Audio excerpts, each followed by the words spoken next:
Hello guys! Just going to do a quick audio test before we start the stream today.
Hello guys!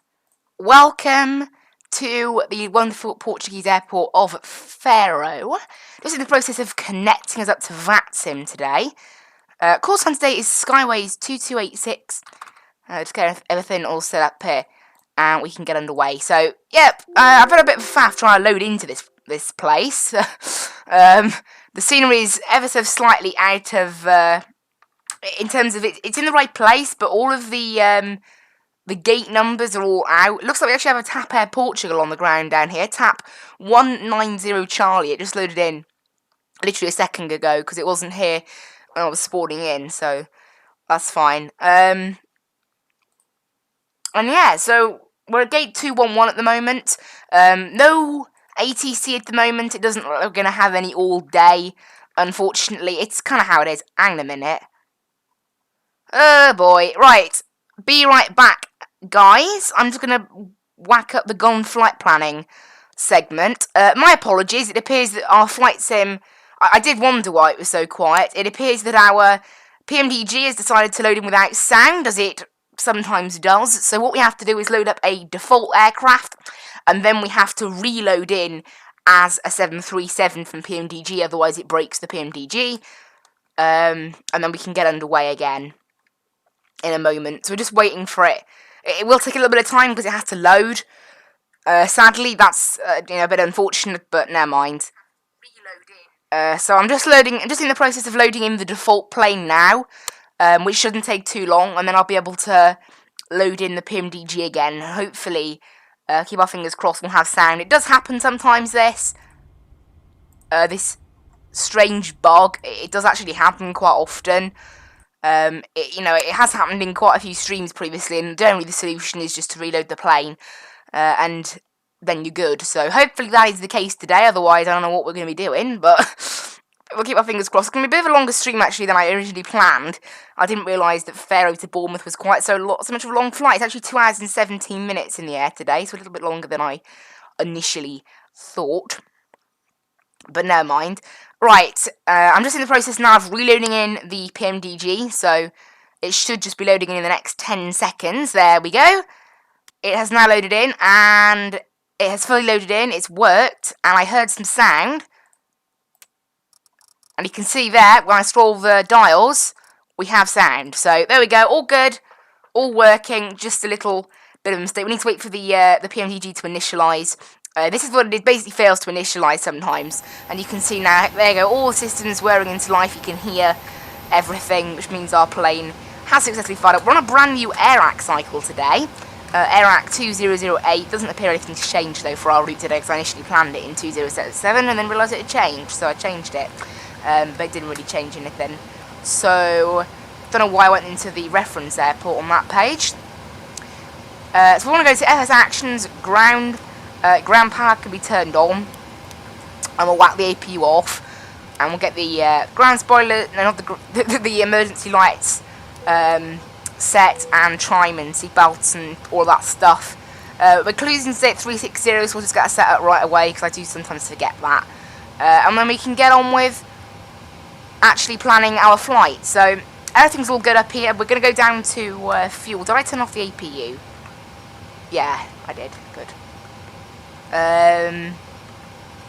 I'm just going to check everything's working. So we're going to set 9230 on the fuel. I imagine we'll have quite a bit in the centre tank today. Yep, so that's enough to leave it on for takeoff. Obviously we want the centre tanks to be off now because of that. And everything else is looking a-okay. We're just going to get the payload sorted. We have 159 peeps on board today. However, recently I found it's actually a lot easier just to put in the 0 fuel weight and let the plane work out for itself what the best sort of system is. It saves a little bit of time, and it also helps it does help the plane sort of work out the correct centre of balance and everything like that.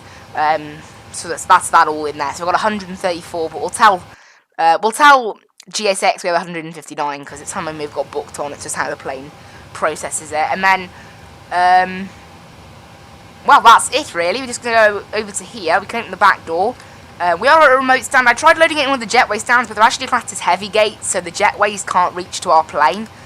So that's that, I guess. We'll let GSX load in, and then we can start planning our flight. So there wasn't too much of a lag when they loaded in there. That's good. But on the ground here in Lima Papa Foxtrot Romeo, LPFR for Porto, not Porto. I mean Faro. Weirdly, the TAP Air behind us, Air Portugal, is actually going to Porto, but there we go. I mean, that's where I got it from. I'm heading down to Echo Golf Hotel for Bournemouth. All cool, all looking good. And we'll get our route planned. So we're departing today, right? Our route will have to change if we're planning a different runway now. It's still going to be runway 10, that's for certain. QNH is 1014, so we'll get that set in there. Make sure we're at an accurate altitude. There you go, 1014. And runway 10, we're going to be taking the ALAG to Foxtrot. So yeah, our arrival will have to check. Basically, the way Faro. The way it works, the departures you take vary based on what runway you end up with. It's a bit of a weird one, but we're going to be the ALAG to Foxtrot today. And then from Alagu, we're going to be going direct to Porter. I'm guessing it's with the nearest one. Then direct to Bardi. Yep, direct Bardi. And then it's going to be UN 873. Taking that to Desab. And then we're going direct to Ariga.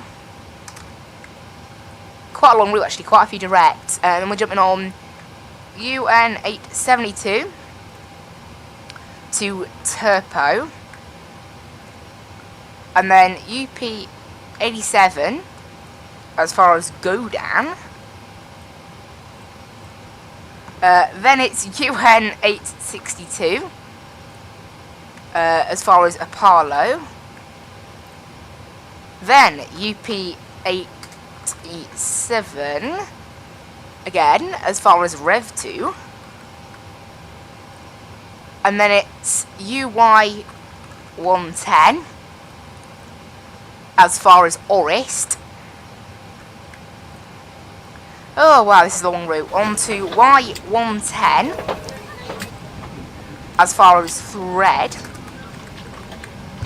And that's the route. Activate that, execute, and arrival. This is a bit of a weird one. The arrival runway is a bit half and half. I'll just check now. It's going to be a runway 26. The winds have shifted back in favour of runway 26 today. So it's going to be an ILS 26. On the Thread 1 Sierra. We can go direct from the start to the ILS. It's actually a perfect little run, that, so we'll be able to do that. It's going to be a very long, actually no, only 6 pages of worth of route, which surprises me, but, you know, whatever, I guess. But we'll run through our route now, make sure there's no discounts, and make sure it all looks good. You can see there, look, we come right off the end of the star, and it's a perfect little transition onto the ILS, so no need for the transition today.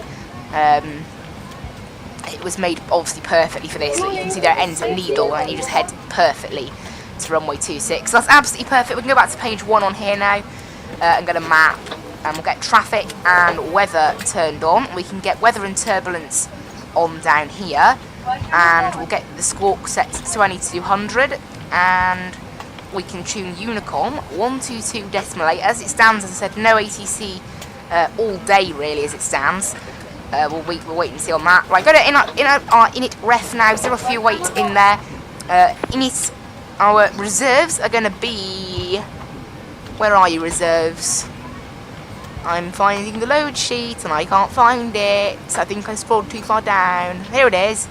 Our reserves are going to be 2.5. So that in there. Cost index is going to be 25. And today we're cruising at flight level 360.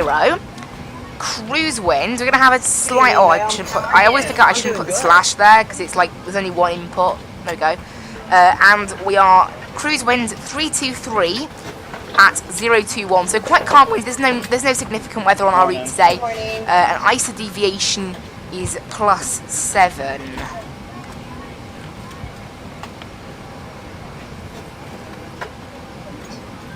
Do I need to put C? Do I need to put C as well? How do I put in that then?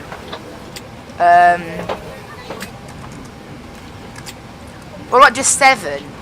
There we go. 7 degrees is the ISO deviation, and we'll just get the transition altitude plugged in, which should be on the charts.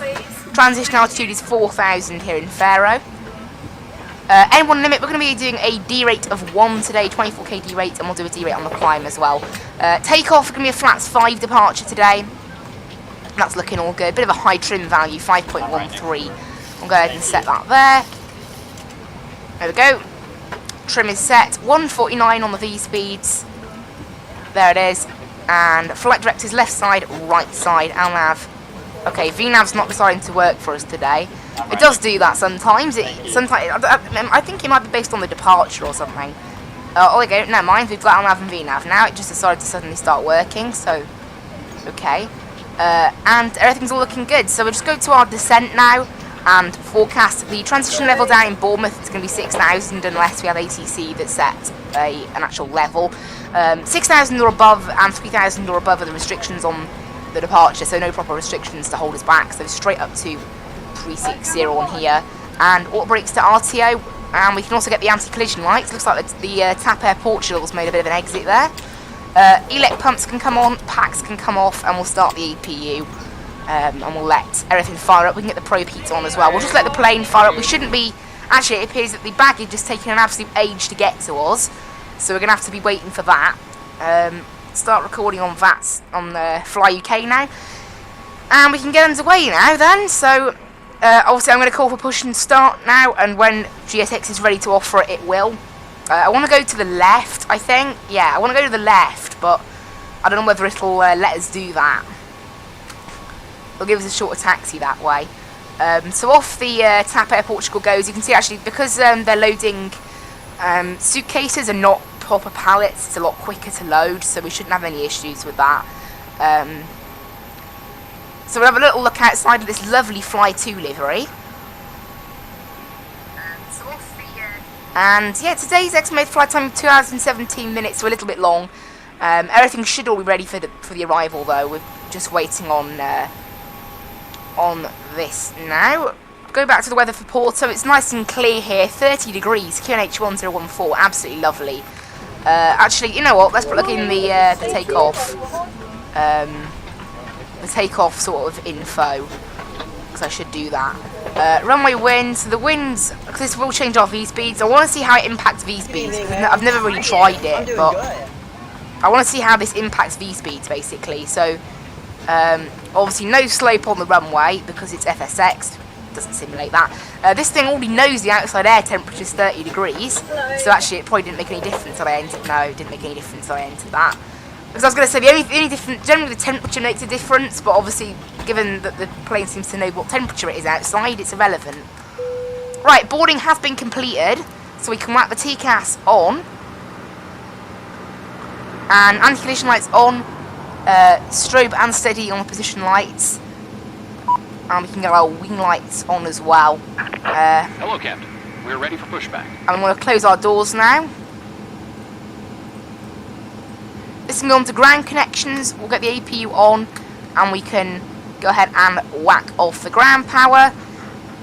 Set parking brakes, off go the wheel chocks. Everything is all ready to go. Then this can go into our progress page. 907 miles. It's about 6 less than we planned, so pretty much exactly what we planned. On goes all the fuel pumps, including the central ones, because we've got plenty in the centre tank, which is fine.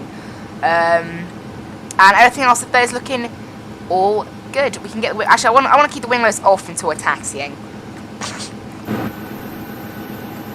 Have a little look outside this lovely livery. Right, left. Departure check completed. Bypass pin inserted. Release parking brakes. Commencing push. No need to report on Unicom because All there's nothing engines clear. approaching, nothing Started really well. doing anything. Engine 2 can get fired up, and watch the engine start. The packs are off, so it should just work really hard. Get some lovely FPS in this plane. Maybe because I got such bad FPS yesterday. I'm just like, it's probably because there's no clouds and there's not really many planes in the air. That's probably why. Bournemouth have got some lovely scenery to fly into, so that'd be nice. Engine 2 on. Why are they low tech? That's really low texture. What's going on? The rest of it isn't low texture. Just the one on the 2 on there look like unusually low texture for one. Like unusually. Everything else it looks okay.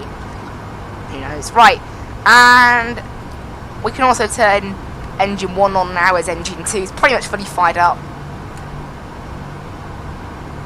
So up and up it goes. We'll just do a quick, we'll have a look through the checklists in a moment. And there's 20%, engine 1. There goes the tap off to Porto, very short flight. And there's actually Ryanair going the other way, interestingly. There we go, off it goes. Gear got retracted quite quickly. Right, is this plane, they're going to stop. GSX is pushing us a little bit far. Set parking brakes.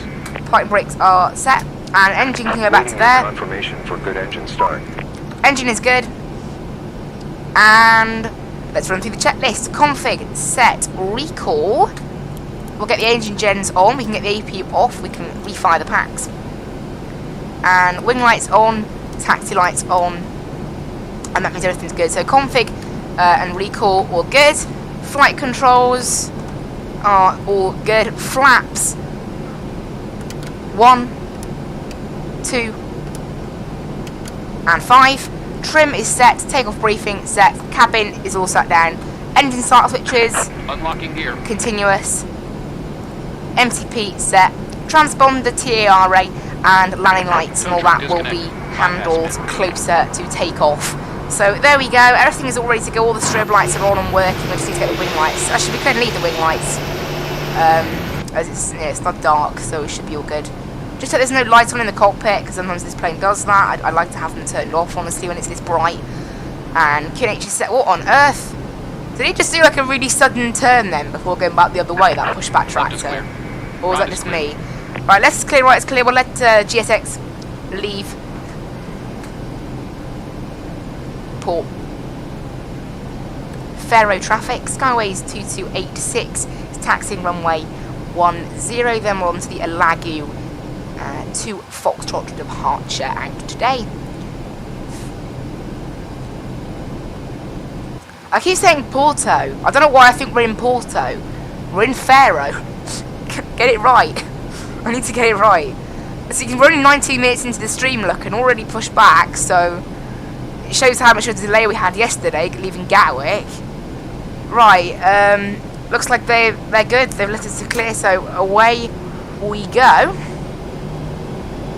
Flaps are set, RTO and everything on my VNAV and all that good stuff is set.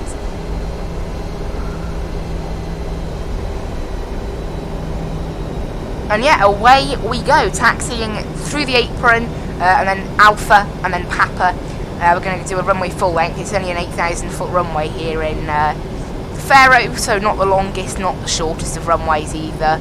It's not too bad. It's pretty average, really. It's pretty average sort of holiday-ish airport, this, which is obviously why we're flying with Fly2, which is Fly UK's holiday franchise. And yeah, get ready for the, well, long-ish flight down to Bournemouth. Shouldn't like the fact we have no ATC, but, you know, again, it doesn't really matter, does it? Would be nice to have something else, but never mind. It's always good to have ATC, but can't always have it. We can't get ATC all the time, obviously. Particularly in the afternoons, it's less common. There was London Control online earlier, but they're not online right now. No Eurocontrol, no nothing. So It's not looking like we're going to have much of ATC today, but oh well. Oh well, oh well.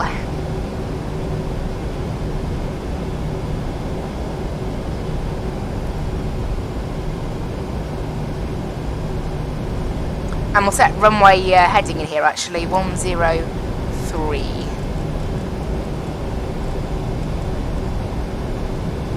Right, taxi down here. So this is the sort of taxiway that if we were using self-loading cargo right now, it'd be freaking out. Now again, the update that the self-loading cargo development told me it would be out like months ago now. I probably contacted him like a month ago and he said, oh, it's coming out tomorrow. Still not there, version 1.54, it's unbelievable. It's really slow, the development on that game, not the game, the plug-in. Luckily it was only like £11, so I don't really mind a lot. It adds something to the sim, but it's a little bit of a pain to use, honestly. Right, I'm taxiing down Papa, going a little quickly actually. Try and keep it around 20 knots. I'll get the weather for Bournemouth up now, because we're not going to need the weather for here anymore, are we? I'm going to cut to the runway. Everything's all looking good down there. Everything's all looking good. TCAS is switched on and running. Got nothing approaching. We have actually got a Ryanair on its way from Porto, but that's only at 10,000 feet right now. It's and that's climbing, so it's quite far away yet. It's only just left. So we've got Porto to our. What am I on about? I've got Faro to ourselves. Here's the runway holding point. So we'll go ahead and whack on the line lights and the turn offs, and the strobe light's already on, and taxi light is off.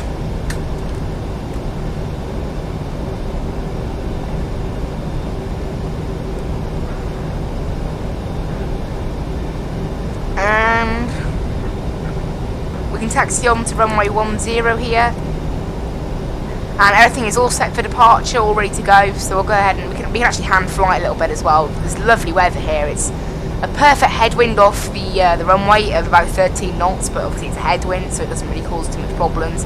It's when it's a crosswind we have problems, and even then it's only like I think it's like 12 or 13 knots, maybe 11 knots, something like that. So it's a lot stronger out there. But there we go. We're all ready to go then. So initial power and toga, power set. And start the clock. Airspeed's live. Keep it nice on the centre line. 80 knots.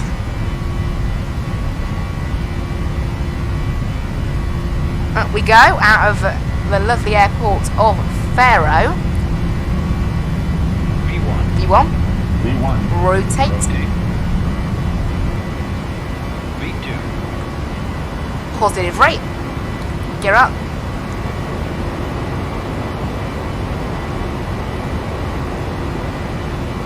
And we're in the air.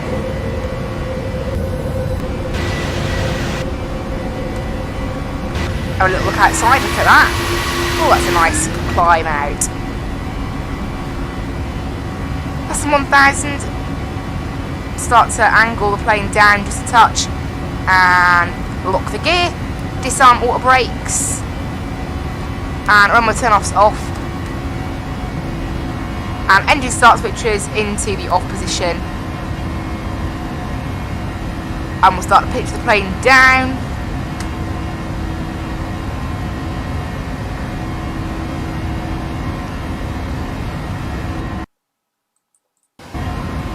Yeah, pitch the plane down now. And flaps 2.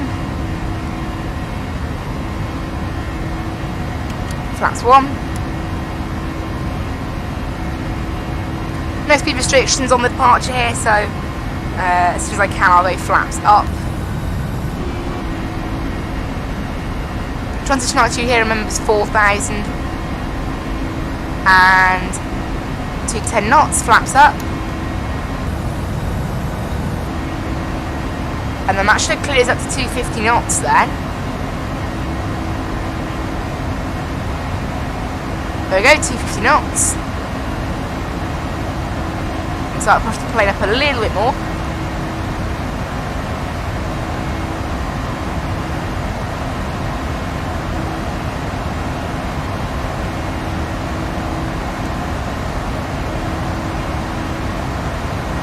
And we're climbing through 4,000. Standard pressure. Made a little left turn. Very nice calm weather here. It's lovely to fly this plane right now. And we're getting some decent FPS as well. 40 FPS right now, so I don't know what it is about Portugal, but all this scenery, but it seems to be running pretty decent. And there we go. We can get the autopilot flicked in now, and up we go. Safely out of Faro.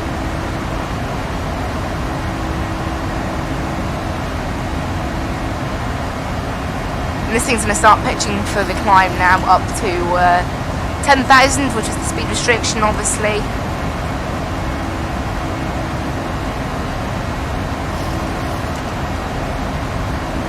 Set the heading round, and we can go 80 nautical mile range from here, I think.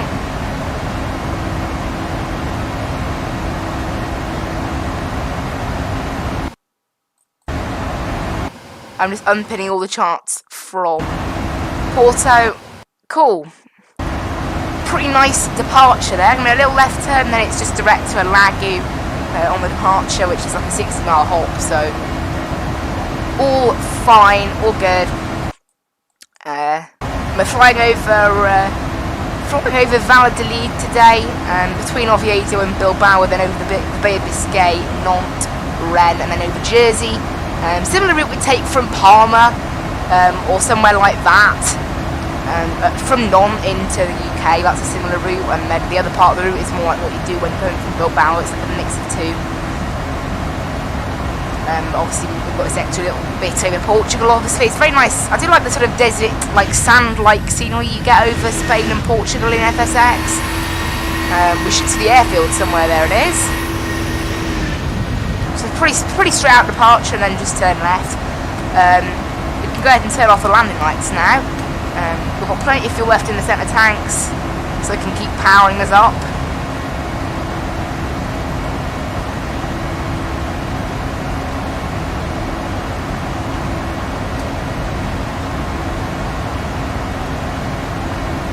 And yeah, up this plane goes.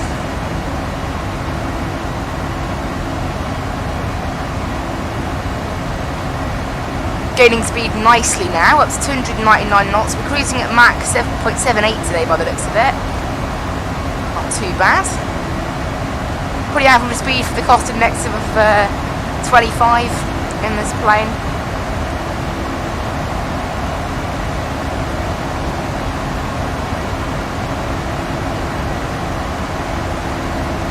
And yeah, up we go.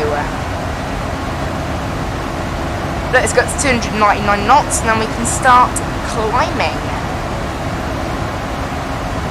Up to final level today, which is 360. It'll be a bit of a quick climb up to like 20,000, then it'll probably start to level off a little bit.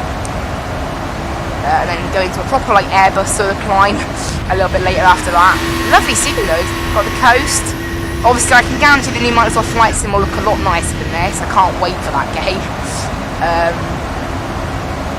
But we've still got a month to wait. We've still got a month of FSX to play around with, so obviously I'll get my most out of the game. I'm going to try and do a challenge of getting this to 1,000 hours.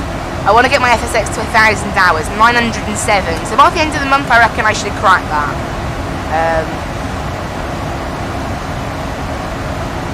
So yeah, that's what we'll try. That's what we'll try to do.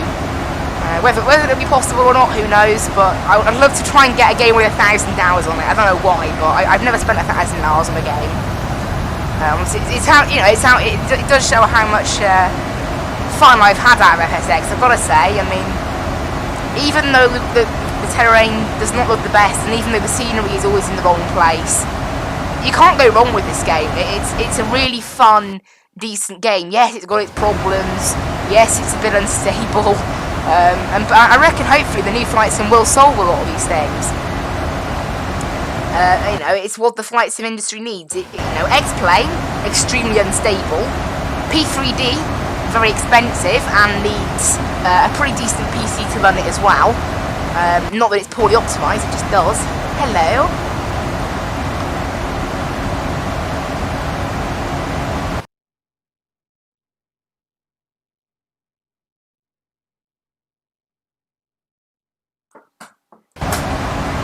Someone was delivering water, by the way. Anyway, yeah, I'm going to get the charts set up. Looks like we've got a few restrictions, actually, to go with. Yeah, 7,000 at thread, 7,000 at needle, and 210 knots. So we're going to have to hold at 7,000 for about 11 miles by the looks of it.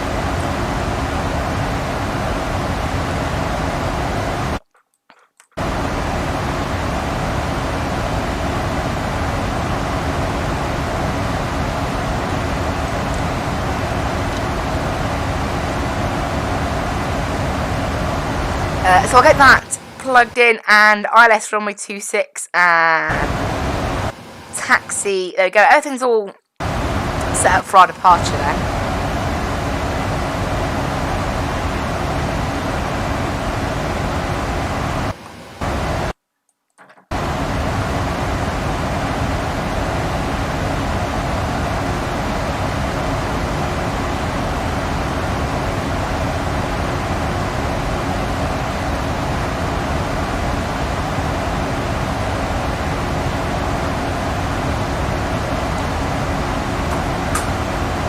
Oh, we have a little look outside.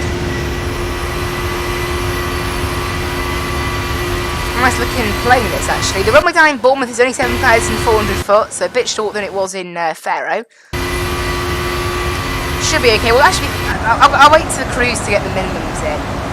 We're going to be at cruise for quite a while today, I should think. It's a little bit, maybe a bit of a sort of too long flight. It's a bit too long, but it's part of the fun. I want to show you guys the Bournemouth scenery, and I thought that would be a pretty good idea to fly into. I think it was the shortest flight that was available, honestly, from this day that Fly UK operated in Faro, and I went, into Bournemouth.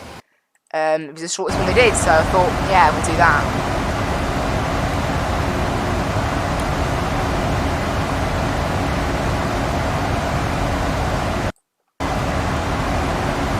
It's very nice outside that. So yeah, 217 minutes. What? 2 hours 17 minutes. It should be today. Winds down in Bournemouth 310 at 9. So runway 26 is still okay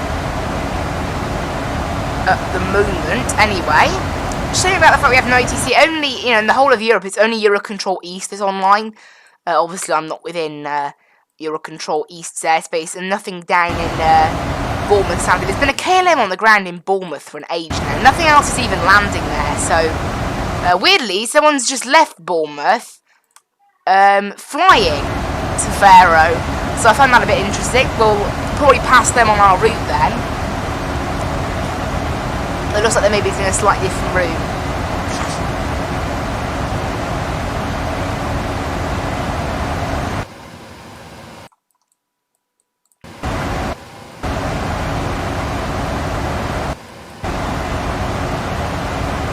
Yeah, someone's doing the exact return, which I find quite interesting, which is a Ryanair they're doing. I'm doing obviously a Skyway, which is a virtual airline, Fly UK.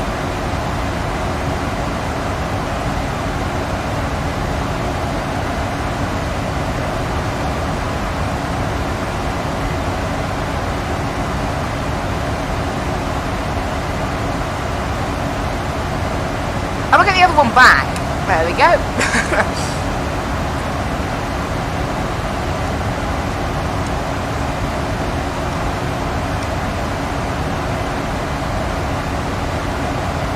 Everything's all looking pretty good up there. Oh, centre pumps looks like I was looking up at exactly the right time. They just suddenly run out there. There's actually still a little bit left in them. But we're getting a low pressure warning, so we'll flick them off. There you go. We have safely used all the fuel in those tanks.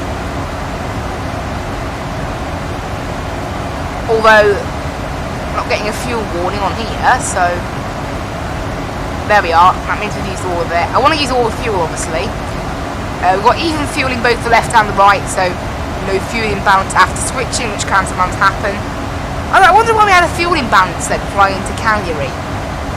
Have I got failures turned on or something, like service-based failures? Because I think you can get that in the PMDG. Did I have that on, or maybe it's not a thing, I don't know. Maybe it's just not a thing. I think it's a thing in the other one, in the PMDG failures.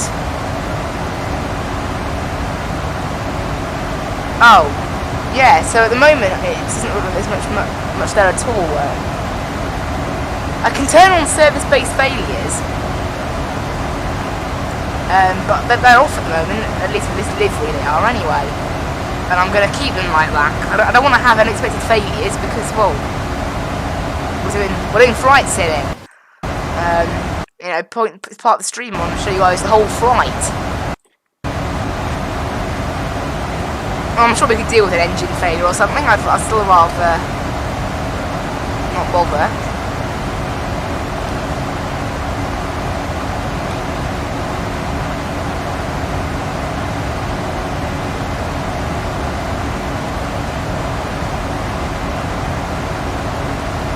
There's our top of climb, look, in a little bit.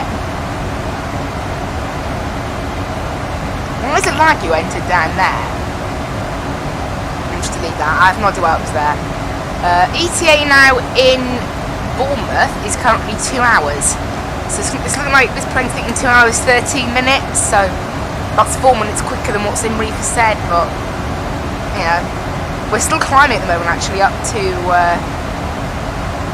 360. We've got some long gaps between waypoints today. The longest one I think is 100 miles, so still not massive then. Makes me wonder though, because we put in so many different waypoints, didn't we? We put in so many on that thing. But we don't even seem to be flying past many waypoints, so like, how come the route was so long? Unless we're just constantly jumping from airway to airway. That's kind of the only thing I can think of. Which obviously is a possibility, we're just jumping from airway to airway. It's definitely a possibility.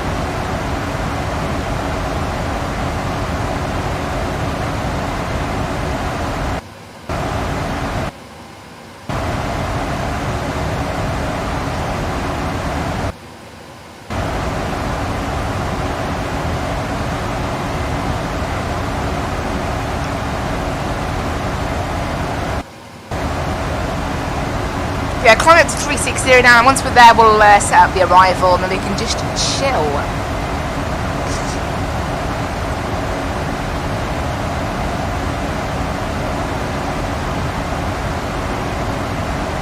Shame there's no ATC really.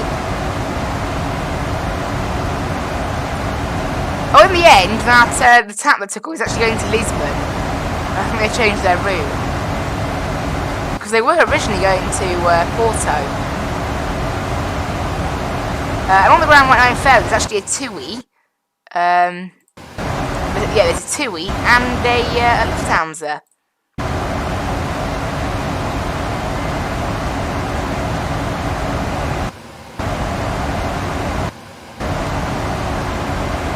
Interestingly. Only 6,000 feet left to run. So I would love to have some ATC, but right now it's looking like we're not going to have any down in Bournemouth or anything, sadly.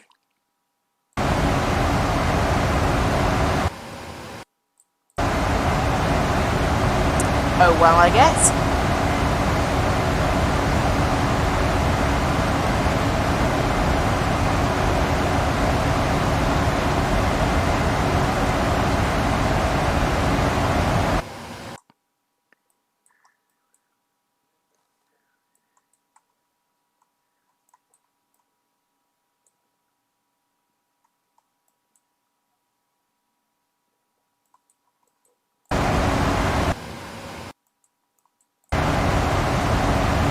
Yeah, up to 36,000, come on, just 5,000 feet left to go. Once we can, this I'm just converted into max speed mode, so we did suddenly have a little burst of climb speed, but that's gone back to normal now.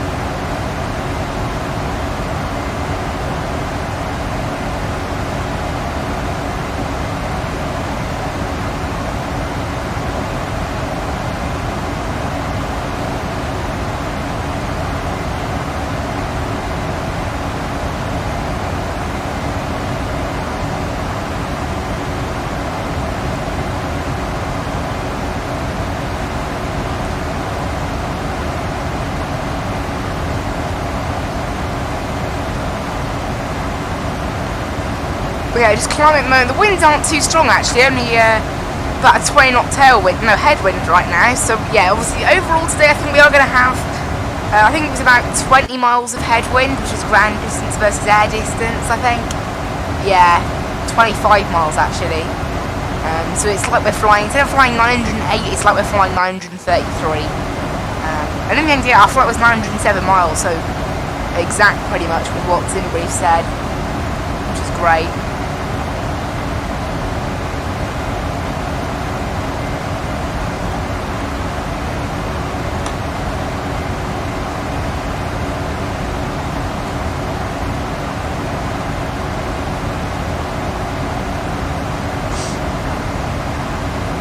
I mean, I didn't switch off the seatbelt signs.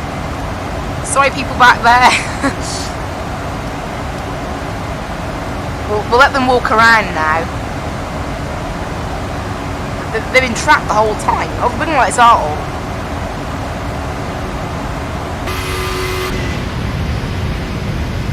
Oh, so we do need the wing lights then. I didn't. Maybe I wasn't sure what wing lights were.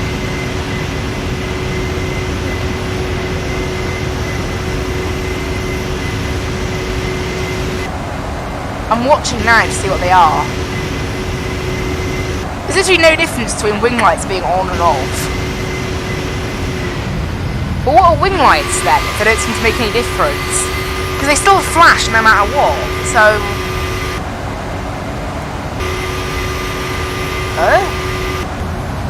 Honestly, wing lights seem to do nothing. Moderate confusion.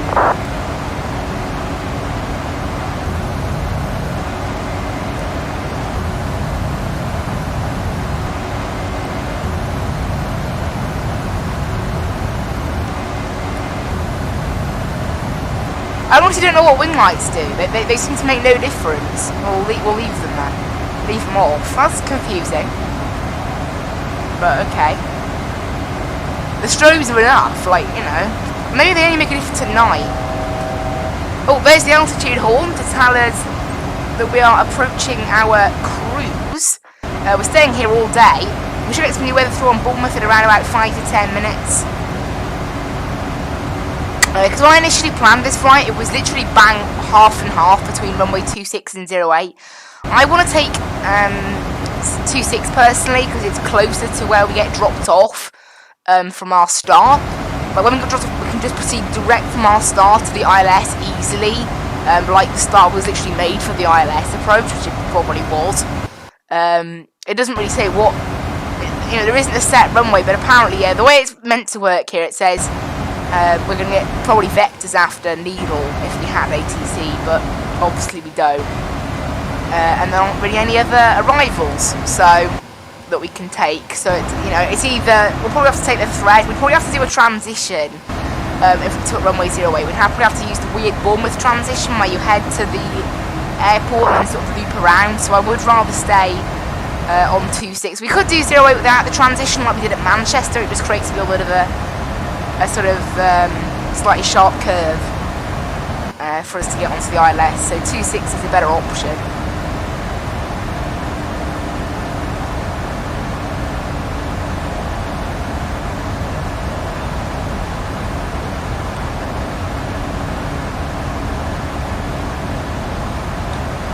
For the moment the wind is actually favouring 26. I'll have a quick look, actually this is what I was going to do. I'll have a look at the airport briefing, because in here it will tell us.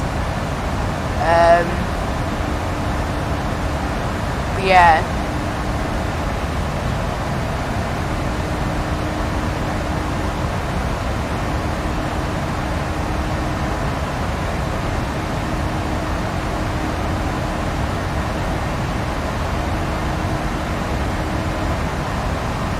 Okay, actually, I've just... In the airport briefing, pilots are requested to avoid the use of reverse thrust or reverse pitch above idle power settings on landing.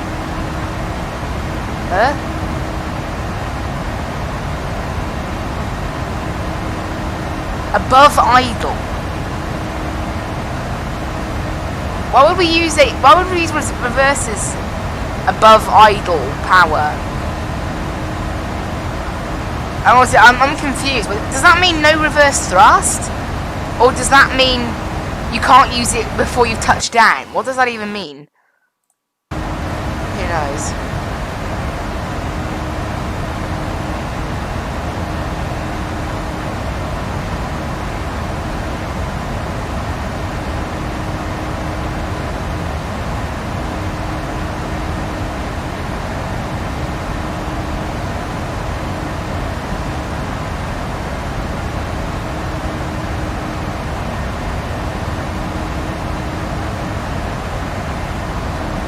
It's all looking good at the moment. In terms of our landing, we're going to land, and it wants us to vacate because of the fact that weirdly, this plane can't actually fit on half of the taxiways here. But we'll probably vacate on Bravo if we can, because Alpha isn't certified for use with a plane like this.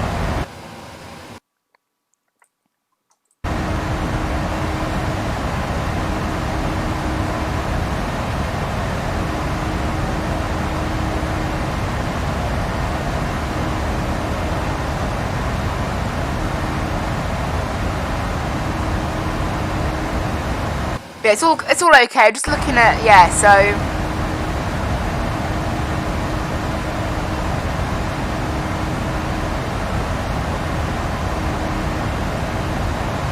So there you go. After landing up to code C, we're a code C aircraft, not a D, so that applies to us. Yeah, we're C. Cat C aircraft will be cleared to taxi initially to holding point Golf 4. Here, all arriving aircraft parking on the north side aprons. Is that what we're doing? North side apron? Yeah. No, we're going on the west apron. Thanks.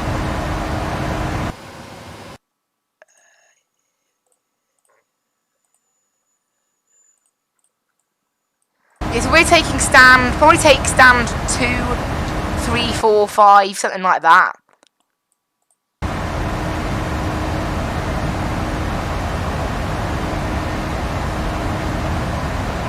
So we'll probably take stand 6 or something, so we'll probably vacate and then taxi down Bravo or something. I'm just having a quick look basically, guys, at the airport briefing today. So code D and code E will be cleared to taxi initially holding point Bravo 2. Onward clearance will be via Romeo to enter. That's okay. All arriving aircraft on the north side aprons of the backtrack runway 26 is requested. Vacate at taxiway Tango. Here you go. Never mind. It says here. Code.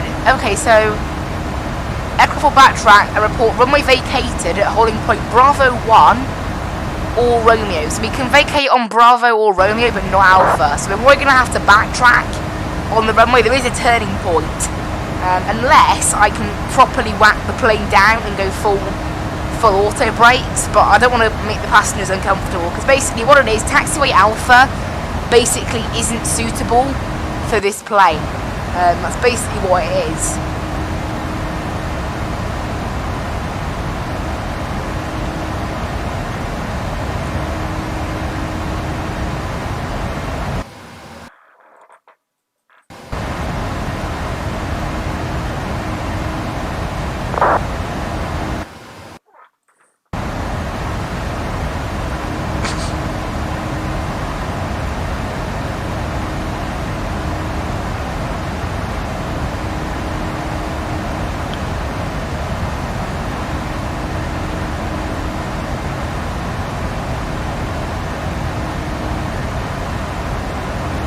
So they're all looking good there.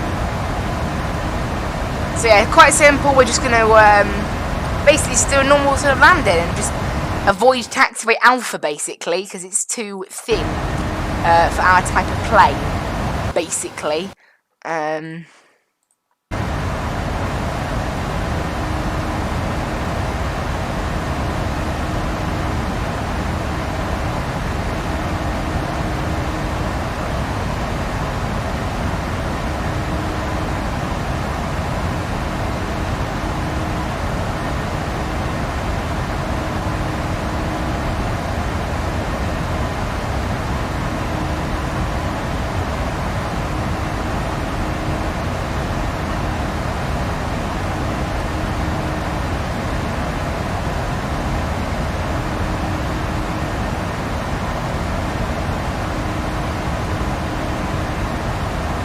Okay, it's all looking good then.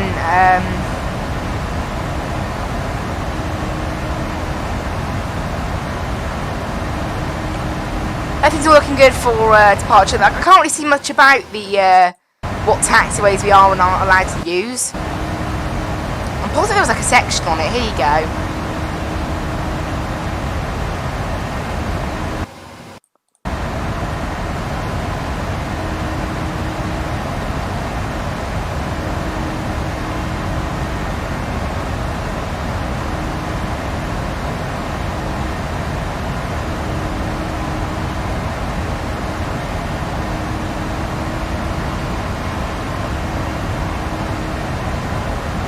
So yeah, taxiways, Romeo, Tango and Bravo were allowed. I believe the wingspan of this thing is about 30 metres. I'll have to check now, but that's what I believe the wingspan is. I believe it's that. Yeah, oh no, like 36 metres, yeah. Wingspan's 36 metres on this plane, so... That's what it wonder, you can't use taxiway golf. Which when I was departing Bournemouth I just ignored anyway, because actually the controller gave me via golf, because it doesn't really make any sense. You can't taxi to runway 26 without that, so it's a bit of an old airport, Bournemouth. So I think we'll ignore half the procedures, honestly. Well, I'm not going to. Departure's a bit more difficult, but it should be okay to follow. The reverse thrusting's a bit weird, so I think we're going to just play it normally. 141, we're going to use alt brakes 2. I'll set that now to make sure we don't forget, because it's not the longest of runways. Wind's slow and updated, so we'll go ahead and set our ILS stuff, since we're at cruise and have been for actually quite some time. So we'll set that now. Minimums are going to be 231.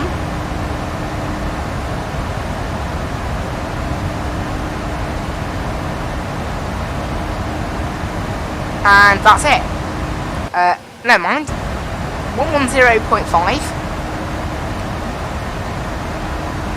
I'm just checking it agrees with the stuff on here. So 110.5 and 256, which agrees with the FMC. Great. And then the everything is now all set. And transition altitude is 6,000. So everything is all good.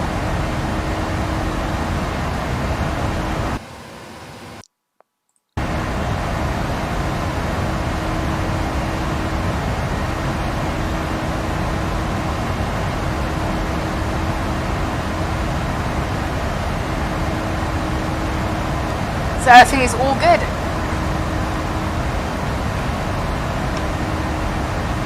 Also, we'll set our landing altitude. Landing altitude of Bournemouth is 36, so we're going to keep it at 50. And QNH down there right now is 1021. No ATC within range actually, like Eurocontrol East have even gone offline now, so... Oh well. Nothing on the ground in Bournemouth, nothing approaching Bournemouth even. But a plane that's quite close to us, I'll have to look. The Ryanair flying to Faro is actually at 350, that's fine. The plane that's ahead of us there is an EasyJet heading to Berlin. Easy 123. That's a pretty nice call sign. Easy as 123. But there we go. That's flying over to Berlin Schönefeld and is currently doing 474 knots while we're doing 440 knots, so it's going a lot quicker than us. And it's like sort of crossing our route. We probably won't even see it. It's more than 40 miles away right now. But yeah, everything's all set up for landing now. We're going to be probably here for quite a bit.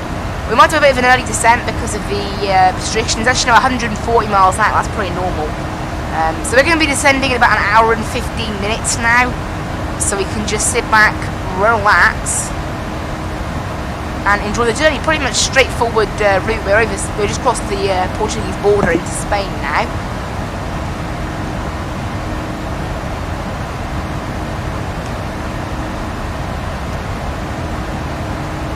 So yeah, we're now over Spain. So over Spain, then we'll be over France, before then descending down into Bournemouth. And yeah, this new flight sim, wow, you know, I haven't pre-ordered it yet, but I'm probably going to quite soon. Or maybe I'll wait, I don't know. a bit unsure as to whether it's actually worth pre-ordering, because generally, like, pre-ordering is just kind of a bit like, well, you buy it, but you can't even use it, so who knows?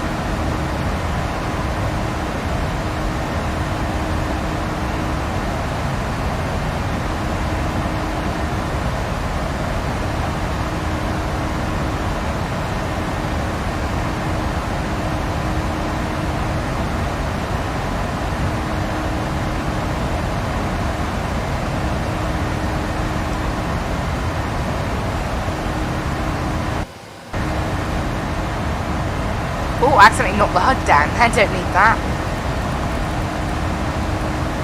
Everything's looking good. You can see if we zoom this out, it's actually a very like, sort of quite straightforward route, really. I like it on 80 nautical mile range personally. Everything's all set up for arrival, maybe a little bit too early even. We're set up for arrival, but you know, why not? And no fuel imbalances there, so we're all good. Ever since that happened to me flying into county route, I just watched it. Like, I wonder what happened. It's weird what happened. Like, it doesn't normally, like, just randomly decide to get a fuel imbalance, just like that. The plane was just like, yeah, you're getting a fuel imbalance. Like, it's so weird.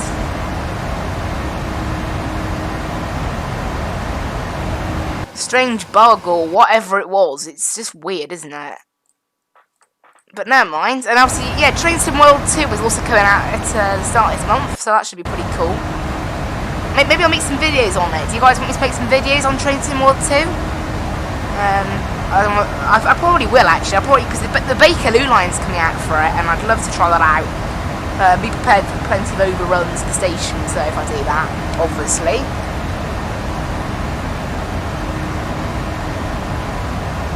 That's going to be expected. Very expected. Gonna be overrunning every station. Also, guys, this channel's on 96 subs now, so come on. We can do this. Just 4 more subs. 4 more. Come on. It's not many. 4 subs. Car Factory's been on 101 for quite some time now. It's actually up to 102. Just checked it now.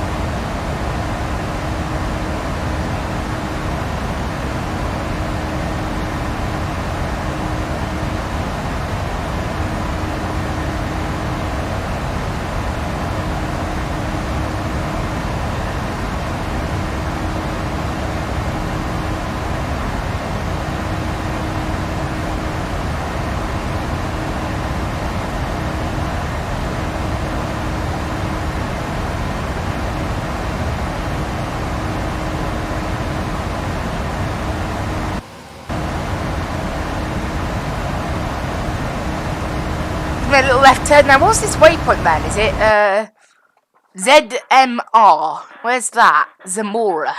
Is that like Zamora? I've learned Spanish a bit before, isn't it? You pronounce Z's like TH or something like that. I don't want to mess up any pronunciations though, which I probably already have, so I probably already failed that particular challenge. Of not messing up, not messing up the pronunciations.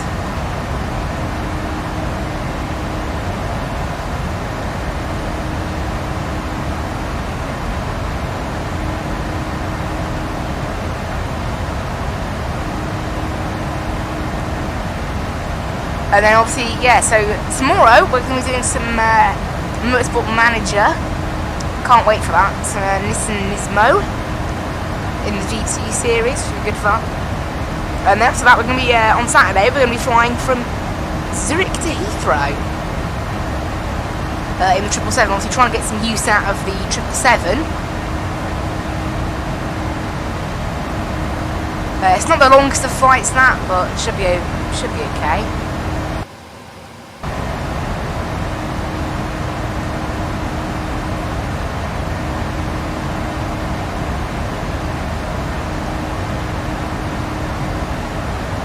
And on Sunday, we're actually taking part in an event. We're taking part in Vatsim New Zealand night shift. So that should be pretty good. We're catching up on this EasyJet, despite the fact that apparently I'm going quicker than it. No, slower. Apparently I'm going 30 knots slower than it, according to that spy. So, like, what on earth are you doing? How's that possible? Like, how can I be going slower than it? I don't know. Oh, the true airspeed we were meant to hit today was 459. We're only managing 454 right now, so we are going a little slow, based on what Simbrief said we'd manage, but never mind, I guess. That's that, I guess, isn't it?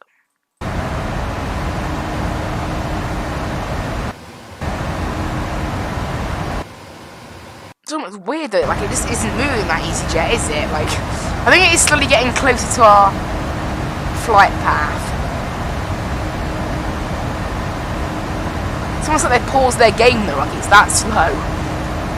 But anyway, it's actually like, you know, it's probably going to cross our flight path before we get to it. Because it is still doing 470 knots.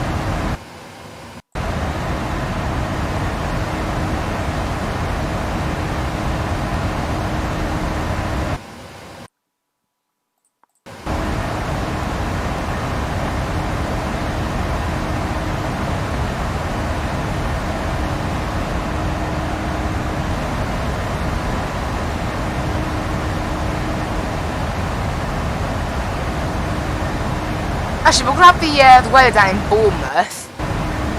It has updated and the wind direction's still the same, 22 degrees down there right now. Clouds are broken at 2,900, so it's a touch cloudy, but nothing too bad.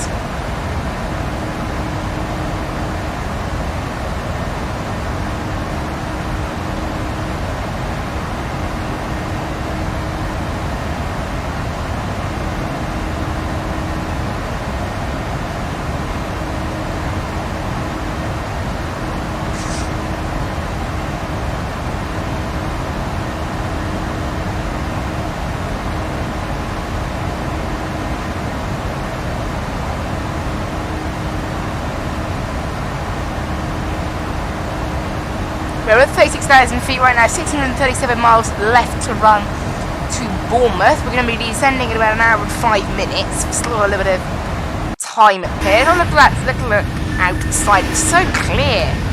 Actually, let's bring up a map of all the weather where we are right now.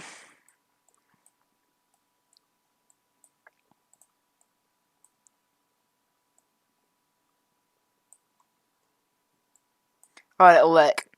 So you can see literally no clouds. Like, there's a few clouds up here. Look over. Oh. Welcome to the UK. You can't even see the UK. It's so caked in cloud. But then you can see the whole of Spain. Absolutely fine.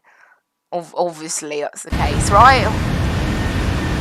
Just obviously that's the case.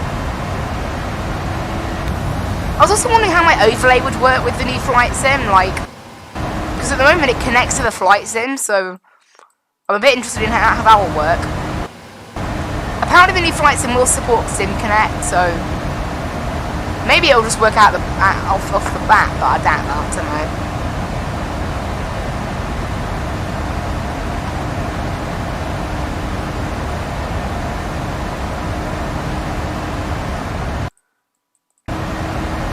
Okay, the EasyJet's actually passed our flight path now, so it's a bit further away. Yeah, the Ryanair that's heading to Faro is taking a totally different route to me. But yeah.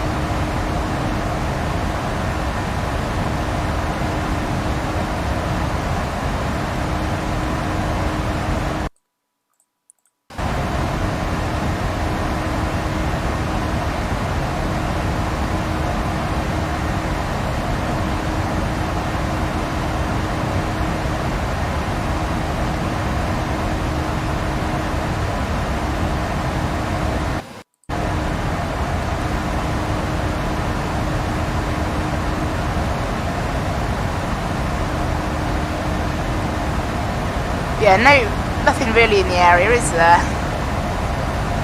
No ATC, unfortunately. It is a shame, but I mean, it's because of where we're flying into, really. We're flying into Bournemouth, so yeah, it's not a big airport. So unless we have like London South Centre or something, we're never gonna get that.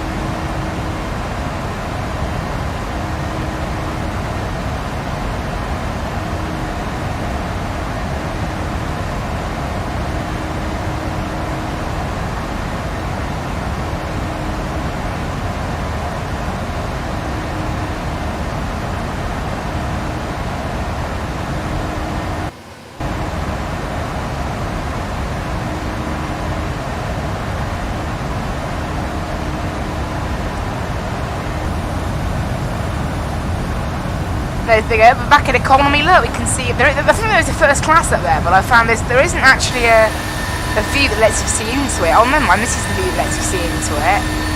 Well, it's more of a domestic first class, like European first class. Just 2 seats with an armrest in the middle, rather than anything particular.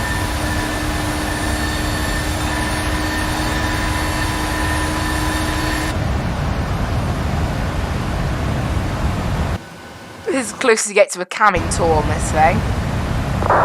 Oh, someone's got their window shut back there, or is there just no window? Who knows?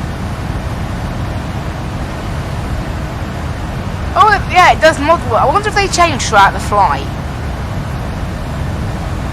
I'll be interested to check that. Now inside the tail, I don't often actually flick through all these views. I need to do it more.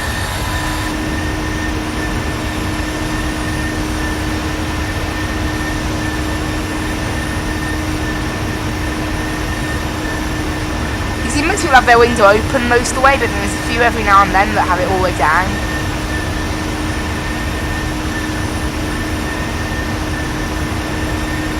It's actually quite cool, that. It's a nice looking plane. What does the cockpit look from outside? It looks like a Roblox cockpit from outside. Obviously, you know, you're not going to model the full cockpit outside. What would the point in that? But it's quite funny.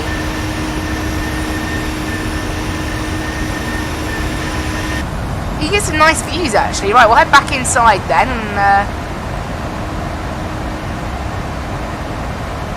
make sure everything's all good in here. Next waypoint is Nublo.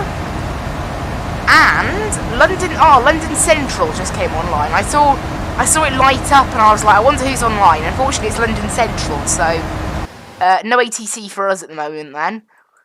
I'm hoping like someone like Eurocontrol come online, like Eurocontrol West maybe, or French Control.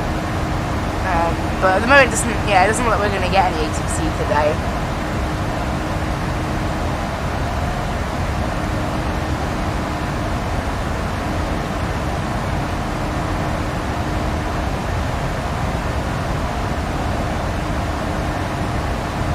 And then over in the US, there's no ATC at all either, so yeah.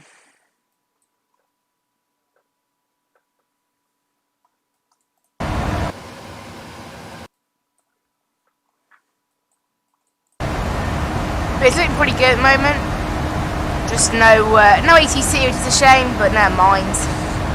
I say in the afternoons on Vatsim, it's always quite rare, unless we're flying to somewhere like Gatwick or something, and you will maybe get a bit more ATC. Like right now in Gatwick, they've got tower and ground, but no approach or anything like that. So again, it's not really massive.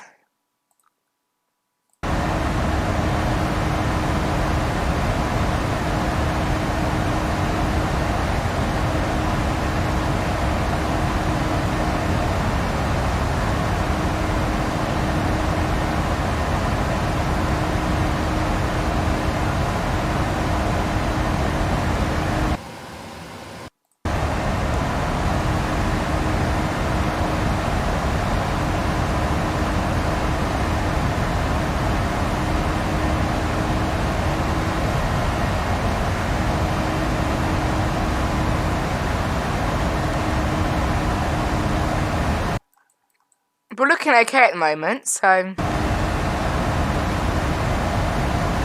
currently 36,000 feet. No planes anywhere near us really. Can't even see the sea just yet. We've still got a few mountains before then, I think. And then maybe is that the sea over there, possibly? Just that'll signal that we are a little bit closer to our destination. Hello in the chat. Welcome to the stream.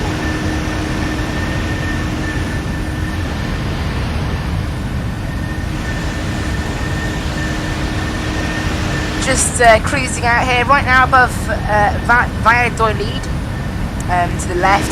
That's probably it over there. So we're making our way over to the coast and over the sea. No ATC, but yeah, oh well. Oh well.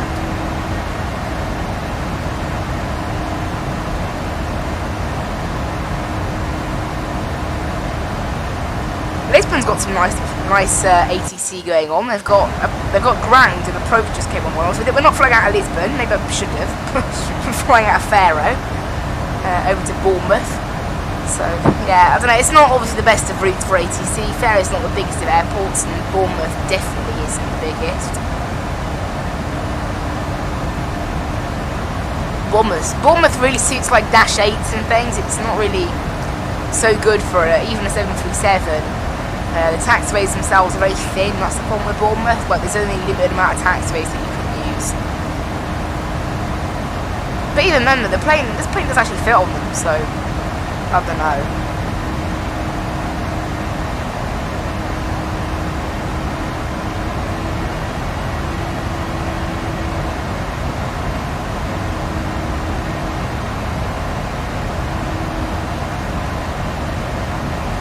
Yeah, 569 miles to go, descending in 58 minutes. We've still got quite a way. I was just wondering, with the new flight sim, I'm seriously wondering how my overlay's going to work. So, obviously, when the new flight sim comes out, I am going to have a week off streaming to sort of practice what I can do in it and see what it's like. But I'm also going to... I will probably check the overlay, and if it doesn't... Because I can do some things with the overlay without the game being connected. So the departure and arrival codes and the call sign and the network, all of that works without needing to connect to the sim. It's the altitude, speed... So everything on the right side of the overlay can still stay, but everything on the left side of the overlay is controlled by the connection to the game. So I couldn't have anything on the left side that I have right now. I can only keep stuff on the right side.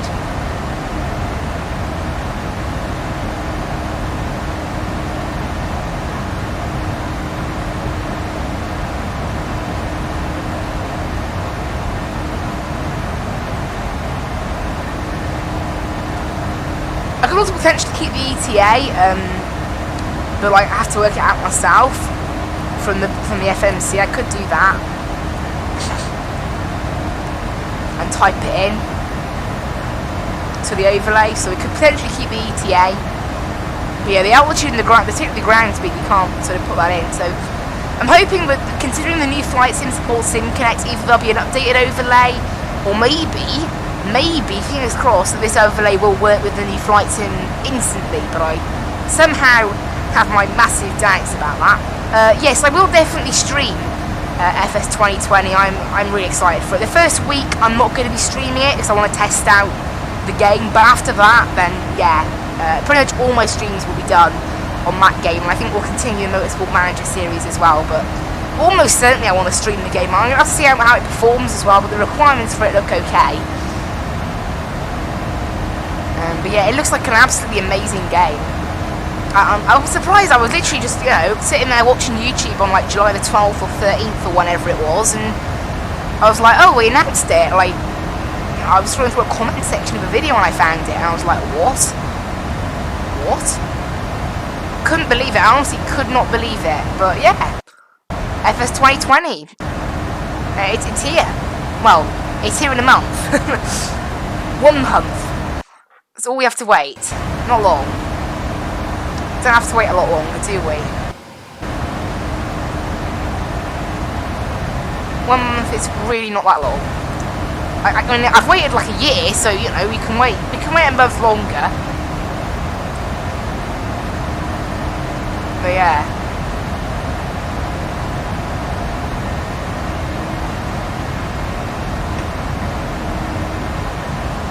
We've actually been here 52 minutes now, so we've been we've been doing this for like a fair amount of time. We're still over Spain right now. Was that a little bit of turbulence I felt then?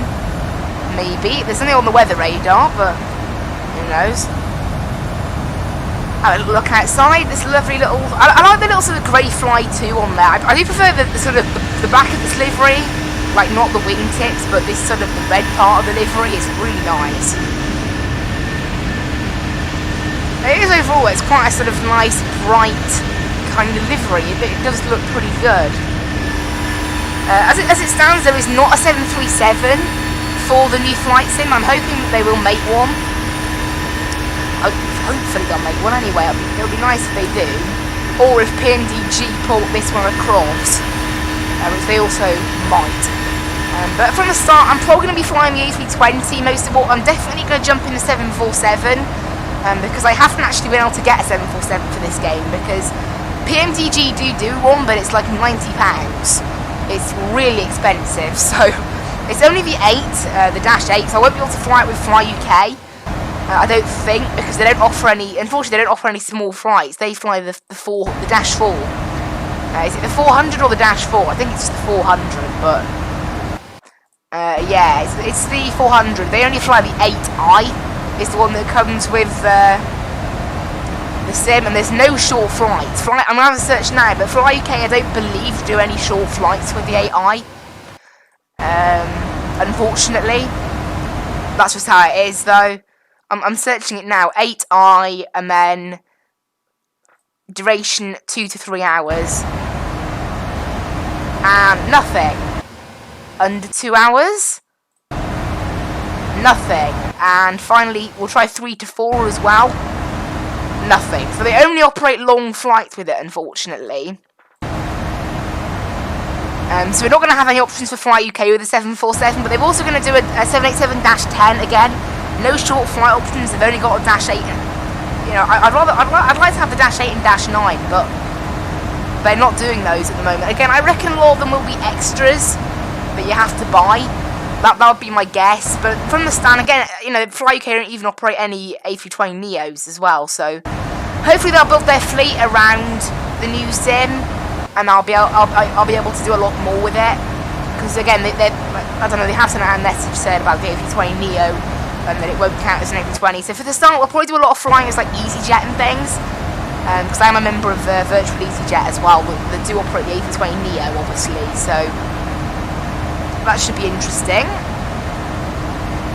Although again, I'm not sure how, because unlike Fly UK, who rely on SimConnect to connect, which is, you know, SimConnect is something that's nice and easy. It comes with the game. But the other, the smart cars, which is what the other virtual airlines I'm part of use, they have, they use FSUI PC, the free version, to connect to the sim. So I'm not really sure how. So cause I don't think because FSUI PC, unlike SimConnect, which comes with the sim, FSUI PC is actually an add-on. So I'm not sure how that's going to work. But yeah, it will be interesting to see the development of FS 2020 and how Vatsim gets integrated with it and all the rest of it. I mean, you know, I'm hoping they should integrate Vatsim, but again, who knows? Maybe there'll be a new online network, maybe there'll be some new virtual airlines or new software, who knows? I don't really know at the moment. But if things like virtual airlines and whatever aren't set up, I think for the first sort of 3 or 4 weeks, I'm going to get to grips with the planes that are in the game, and we're going to do some flying with the ATC and maybe check out the real-life traffic data that they've got in the game now. So all the AI are going to be based on the real-life planes in the real-life skies and things. So and we'll definitely do some VFR flying. Almost certainly the VFR series is definitely going to make a comeback. Because, you know, I have to experience this wonderful sort of the wonderful thing that is VFR flying, and, you know, in the lovely scenery. Because in this game, VFR flying, it was more about flying small planes and small flights. It was more about just following a line on the GPS, but for once, we can actually do proper, nice flying and properly examine the scenery, because it's going to look awesome. I mean, if the I know the trailer was in 4K, as in they took it on a 4K screen, so it might not look quite as excellent as the trailer, but I reckon it will still look, well, yeah, it's almost certainly going to look absolutely excellent. There's no question about that. No question. It's going to be, I think, one of the best games graphically ever up to this point. You know, maybe, you know, even better than Train Sim World, things like that. So, you know, better than anything, I think. It's going to really change, just not even games. I mean, because some people, like, you know, even if you're not interested in flight sim, people have wanted to play this game, because it is, you know, it looks excellent. But yeah, I'll have to wait and see. Obviously, August 18th, we've still got a month and 2 days from now to wait.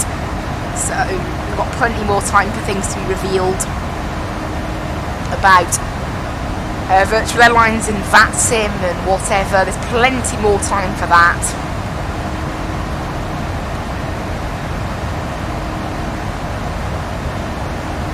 At the moment, 25 nautical miles left to Romsey.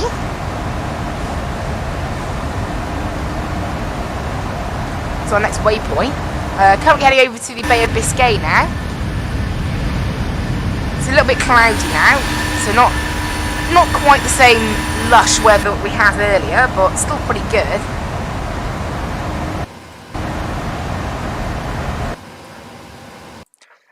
As it stands, no ATC down in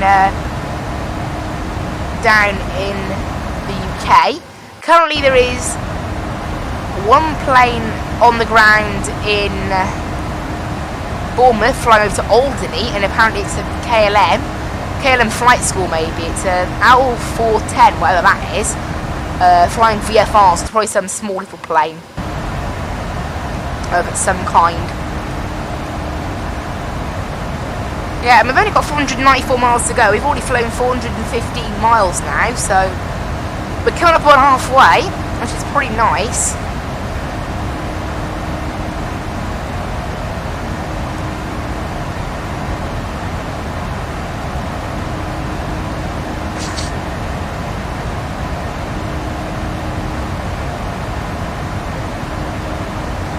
But yeah, the new flight sim should be really cool. I think, you know, hopefully it'll be a bit more optimised than FSX. Obviously, it's a 64-bit program, so there's no longer that thing of I can't do a 8-hour flight with worrying it'll crash. You know, that's not a thing anymore. I'm definitely doing some long hauls. I think the 747 is perfect for over the Atlantic flights, and I believe maybe the ATC have things like position reports built in. So I think maybe one of the first things to do to try, because I have done I've tried an oceanic flight in this sim before with a freeware plane in the ATC, but I ended up quitting halfway through because it's so boring. The freeware planes that come with this game, they are extremely boring.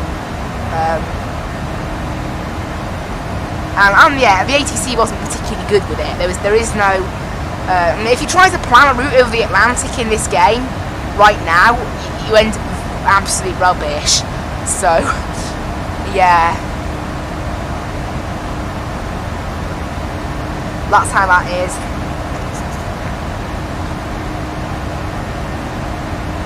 But hopefully, yeah, I'm hoping maybe the ATC will have things like position reports built in and whatever. I think maybe we'll take the 747 and fly from New York over to Heathrow. Maybe we'll do that as part of a sort of welcome to the sim kind of thing, you know? Obviously I'm going to have, it's coming up to the summer sort of holiday period now, so I'll have time to do that as well. So I think we're almost certainly going to do that, I think. Should be pretty decent maybe, you know? Does that sound nice? New York to London in a 747 or something, using the default ATC. So I'm going to be interested to see how the ATC are. Obviously in the current FSX, they're rubbish. Here they are. And if we tune the drink center, they just tell us a bunch of rubbish and whatever. They're not any good. Put it that way. The best they can give you is vectors. They don't support SIDS or stars, and the vectors they give you are generally rubbish. So hopefully, you know, it'll be a lot better.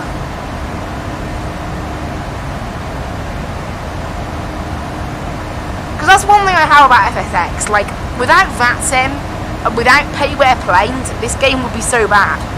So,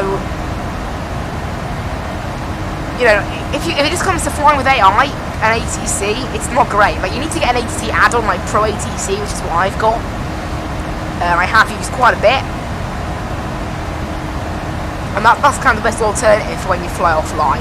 But unfortunately, they have no control of the AI, so there's only so far you can go with it, really. Now, interestingly, oh no, never mind, that's flying to Liverpool. I thought it was going the other direction. At the same altitude as us. That would be a bit worrying, but we're okay. Weather in Bournemouth, it has updated again. Still 310. Clouds are now broken at 3,000, so all fine. QH is still 1021 down there. So yeah, nothing much has changed on the weather front of things there.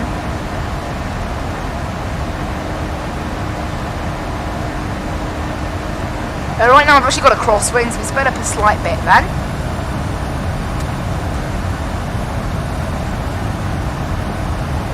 Had a look outside, looks pretty nice.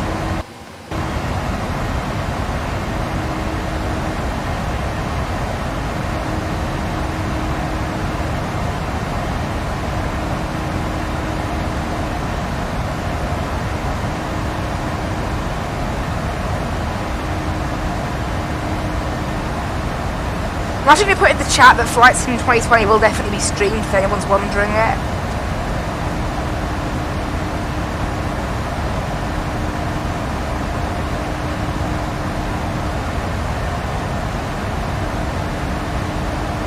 Just typing it in on my phone quickly.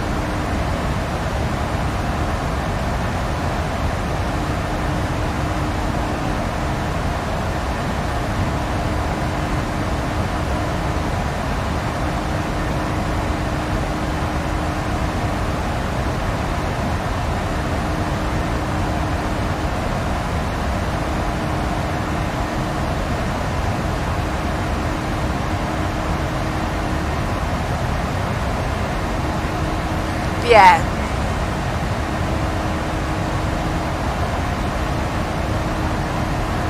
So yeah, the new Microsoft Flight Sim will definitely. I'm just typing it. If anyone has that question, it should then be in the chat. Again, I can't pin messages. It doesn't appear. I have tried, and it doesn't come up with anything, honestly.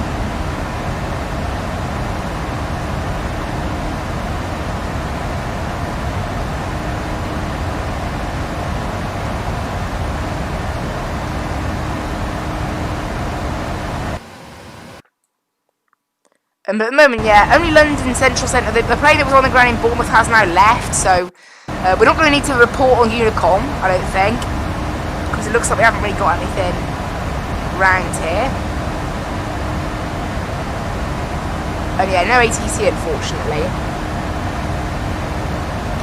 because Bournemouth is in London South airspace, and it's London Central that's online right now, so oh well, that's again a bit unfortunate, but never mind. That's how it is.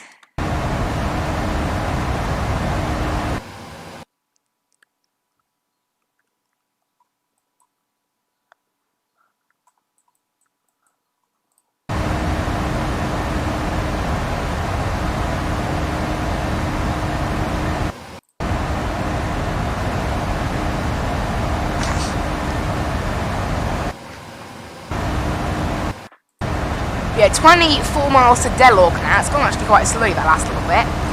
We are now past halfway, with 443 miles left to go. Set our new arrival speed in there.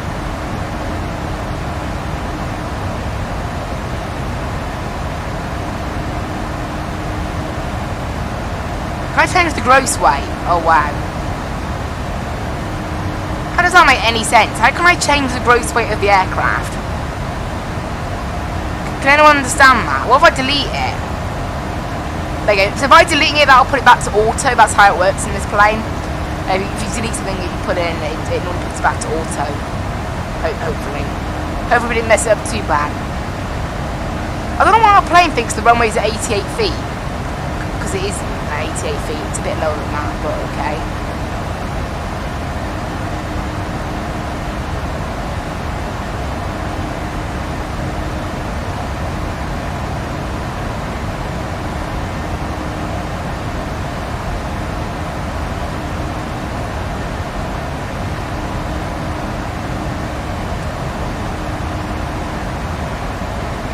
I can't wait to fly the Neo in the game as well. I've never actually heard of Neo. I've never actually been on board a Neo.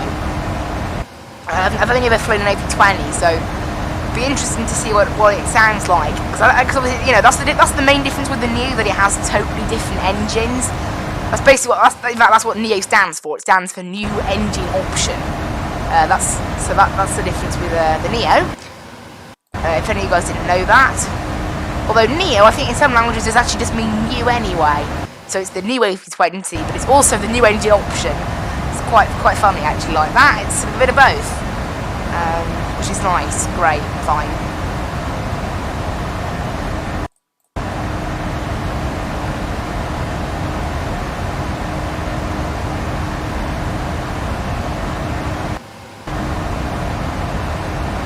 looking all good at the moment. Still got a little bit of way to go. As I said, unfortunately no ATC unless at 3 o'clock London South decide to go online, which would be nice. It would be very nice. However, it's quite unlikely.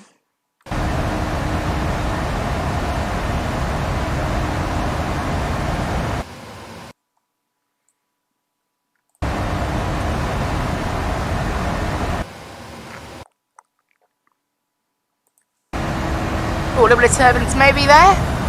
Or at least the plane's moving left and right a little bit for no apparent reason.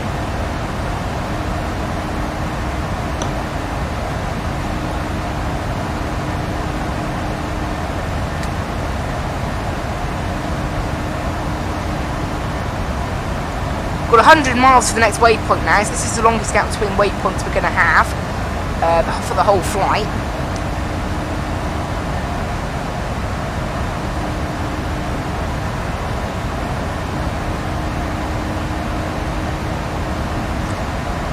Just come out 100 miles now after there. So yeah, got now the next 15 minutes with no waypoints. So we're still not descending for about sort of 40 minutes. So still a little bit of a way to go. 38 minutes to be exact. 38 minutes until descent. And then we're making our way down to 7,000, where we're going to hold for 11 miles. And then it'll be on to the ILS then. I will just have a look at whether we can actually descend quick enough, because some of these paths are a bit weird. We'll have 10 miles to go from 7,000 to 15,000 or above, so obviously this does happen. But it will be at a max of 210 knots, that's important. The fact that we're only doing 210 knots will mean that we can descend a lot quicker. That's probably maybe that's why that restriction's in place even. Makes sense.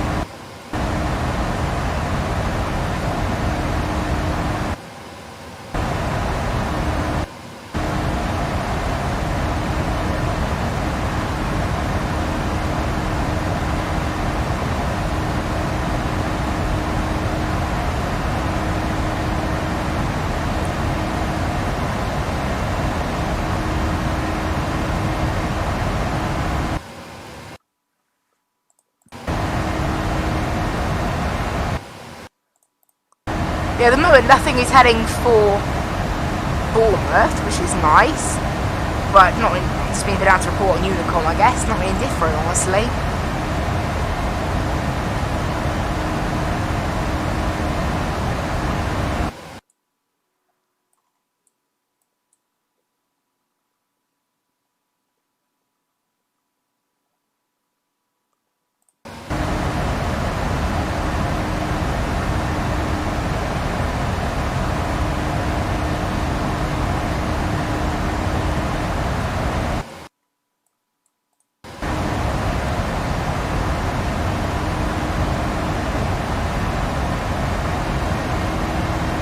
Yeah, it would be nice if London South could come online, because I'd love to have a little bit of London control, even though it probably wouldn't be much actually, because we entered London sector quite late because we're landing in Bournemouth.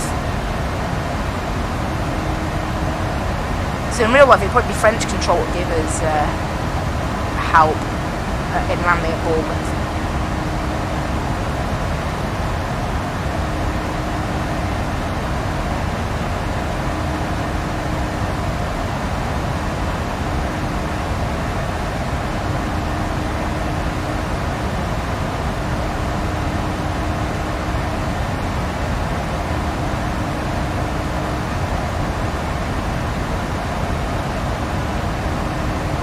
Yeah, 77 miles to Dessab. 397 miles to go to Bournemouth now. So not far.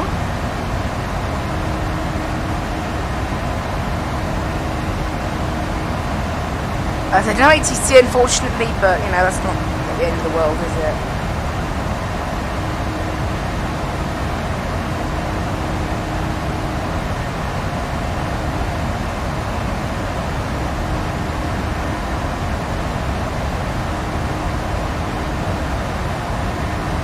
Miles until Dessab now, up here at 360, 250 miles to Bournemouth. No, not no, 250 miles to descent, not Bournemouth. Only a little bit until December. We'll have a look at that. We'll look outside. Have a look at what we've got.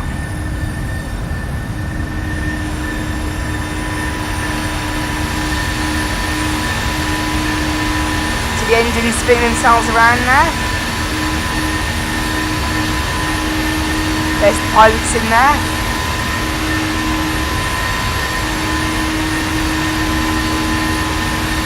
If I turn on the windscreen wipers, can I see that from outside? Oh, I can as well.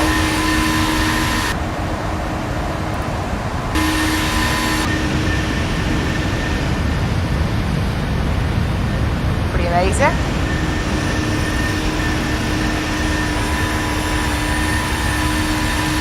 It is a nice looking plane, this, gotta say. Look at that. I do think the 737 beats the A320 in terms of looks. That's what I'd say anyway.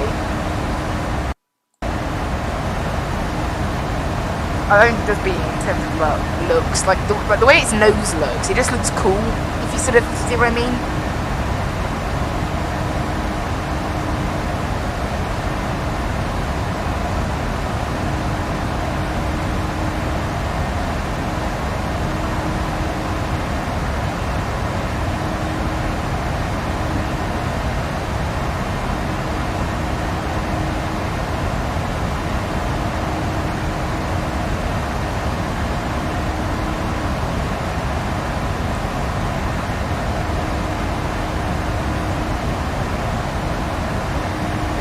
So 378 miles to Bournemouth.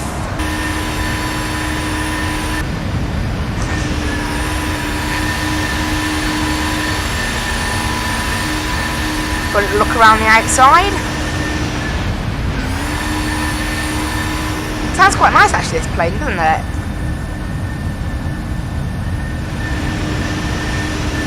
It's not unfortunately, the emergency signs on them are not quite readable. Little pixels. Oh, we can have a look at the seat pocket, love. There's like a little magazine. That's cool.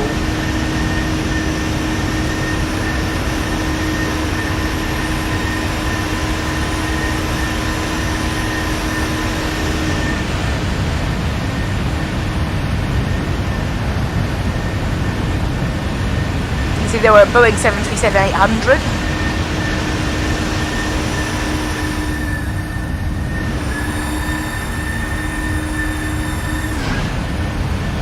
It's a nice looking plane. No ATC yet. Oh well. That's just how it is, isn't it? On like in afternoons or that. So just no ATC. Nowhere. Oh well. Oh well.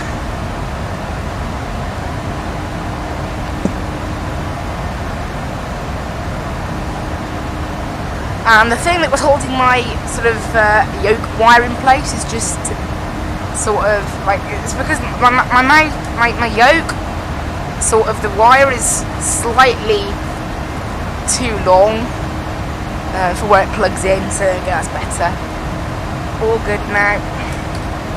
My yoke wire sort of dangles down and it annoys me. It annoys my legs, so I just move it a little bit and it's all good now. Got a plane on our TCAS, that is Ryanair 210, heading from Exeter down to Malaga at 37,000 feet. Not really moving closer or further away from me. Just going in the other direction, really.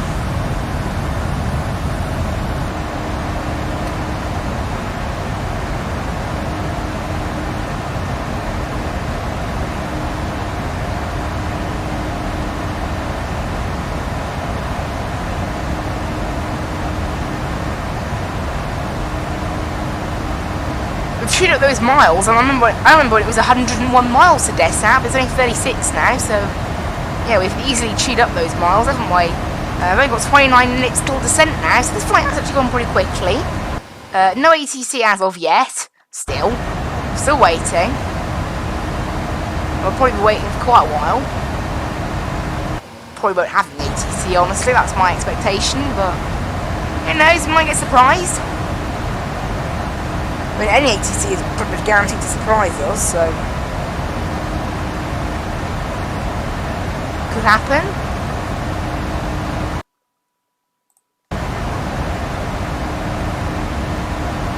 Oh, look at our landing speed, make sure it hasn't changed. So you can see there, our gross weight has actually started moving again, which means I didn't bug it out, which was good. I didn't think it'd even let me change the gross weight. Don't know how you can, but, you know. Okay.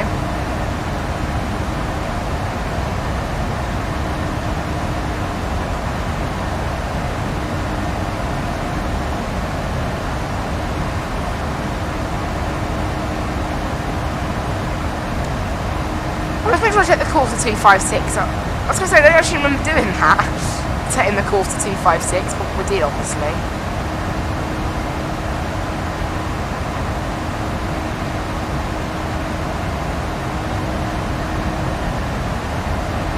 Looking quite nice out there.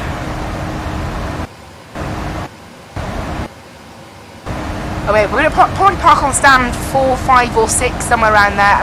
I'll probably take stand 6. And we'll probably land and then backtrack and taxi down. We can probably take Alpha, honestly. Even though this plane's not technically approved for Alpha, it probably will fit down there, honestly. But I'll have to see how thin it is in the scenery. It might be different in the scenery, obviously. Which is where I'll make my final decision, obviously.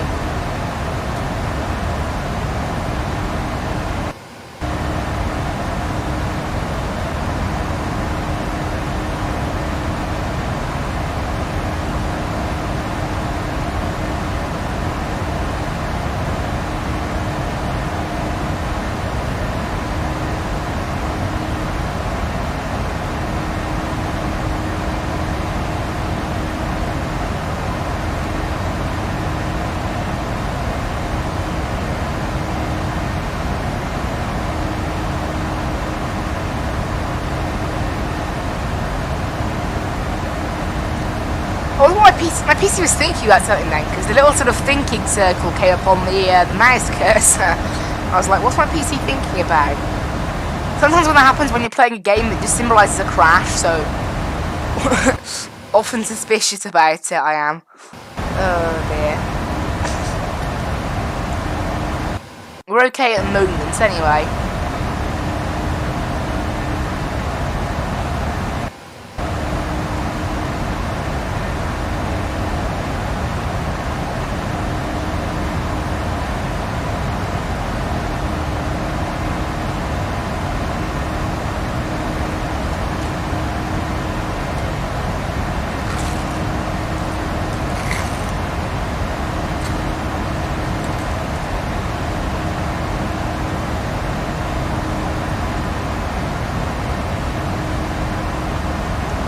You're 8 miles to Dessab.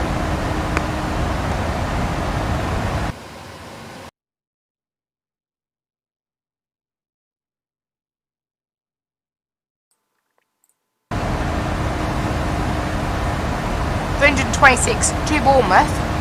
Not long. 25 minutes still on the descent now. So not too bad, actually. And we want to be at flight level 70 at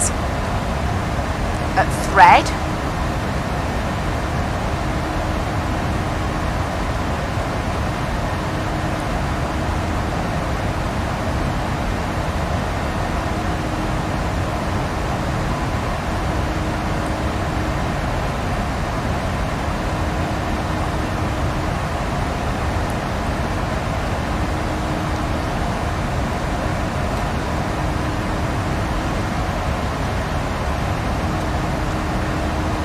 And we are also now in range of London Central, so that means we're in range of all the London centres, so should South go online, I won't have to wait for Vatsim to update, I should be notified of it immediately. Which is nice.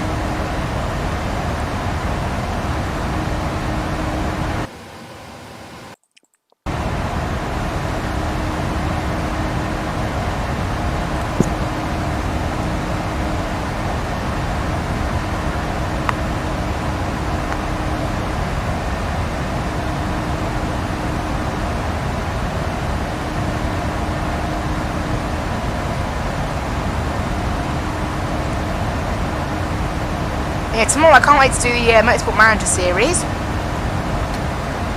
What was it, 4 races I'll probably try and do tomorrow? I can't actually remember what rounds we've even got now, but yeah, I don't know, I can't totally remember how many rounds we have. Though what races they are, I mean. Who knows?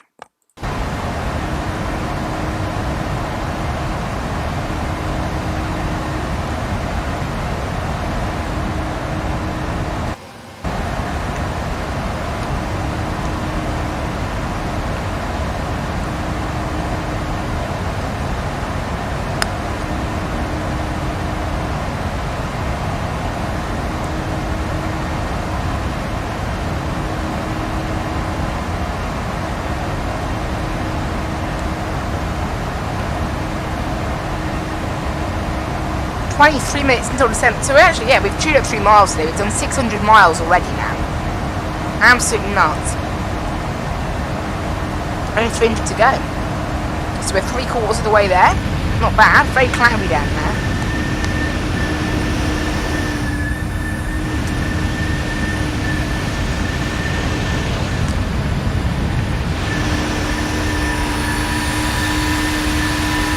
Lovely looking plane, this. The 737.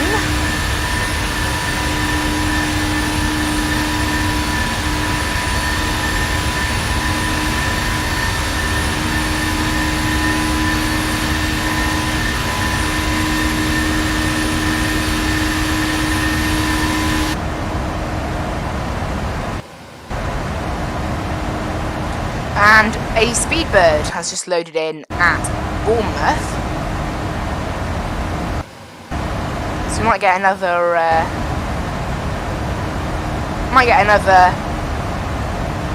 plane then. Marseille controllers came online. Obviously we're not flying through Marseille anyway.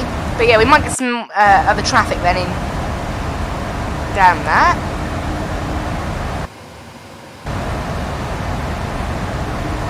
And Bournemouth, I don't know, it depends on how long it takes to get to leave. I mean, obviously we are still about 35 minutes, no, 48 minutes from Bournemouth at the moment we are, so we've still got a bit of a way to go just yet.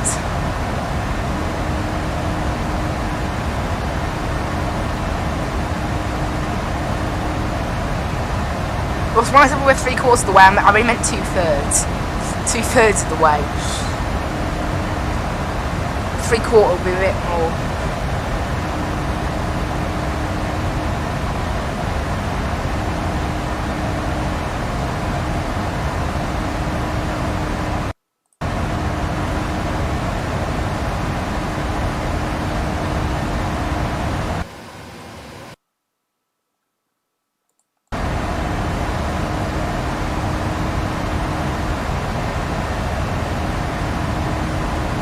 Yeah, right now, 35 miles to Ariga. Also, I just discovered you can actually take a clip of the last sort of 5 minutes by just by clicking create highlight video. That's mad. So if something happens, we should clip it. I can only do that, I think. I don't think people watching can on Twitch, but I'm kind of interesting. Oh, I accidentally flicked the mouse there over that to move the main panel. We're not doing that.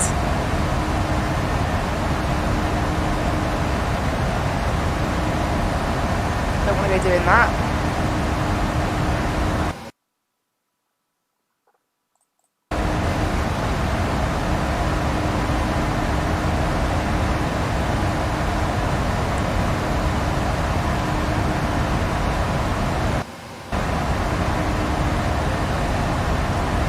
It's looking quite nice out there, really. Next waypoint now is Riga. You can see on top of the centre on this page. You can see they will start descending just before Apollo, I think. Somewhere around there. It'll probably be.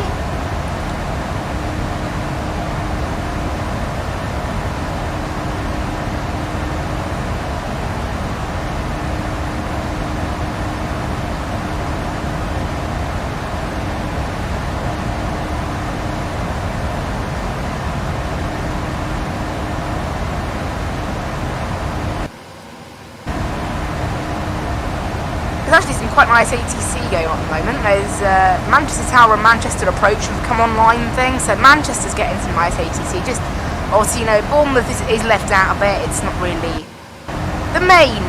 It's not one of the main airports, really, is it? Got to remember that. It would be nice to get like London South, but again, oh well. That's it, really, isn't it?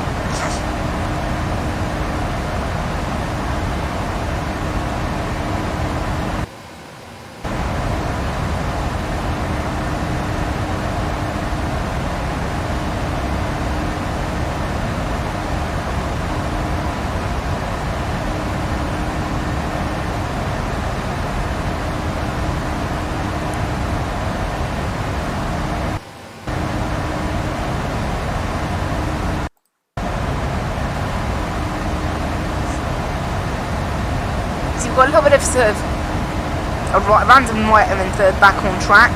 It's not really costing us that much time though, so I'm just going to keep it as it is.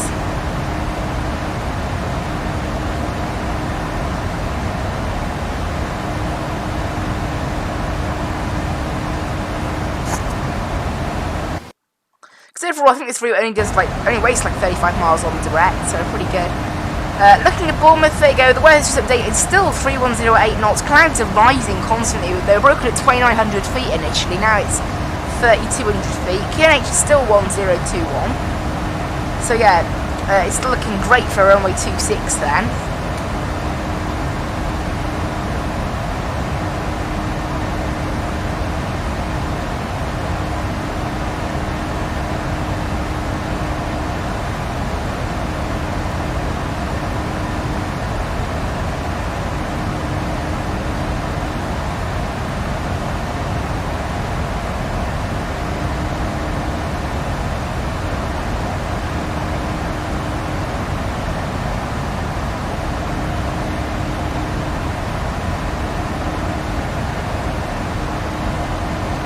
Yeah, pretty good. It's not like I'm in range of a few ATC now, like the ATC in Gatwick we just put in range of. So that's interesting. So this means now, if any ATC was even spawning in Bournemouth would get it, but obviously that's not going to happen. The speedbird on the ground in Bournemouth is flying to Heathrow. What on earth?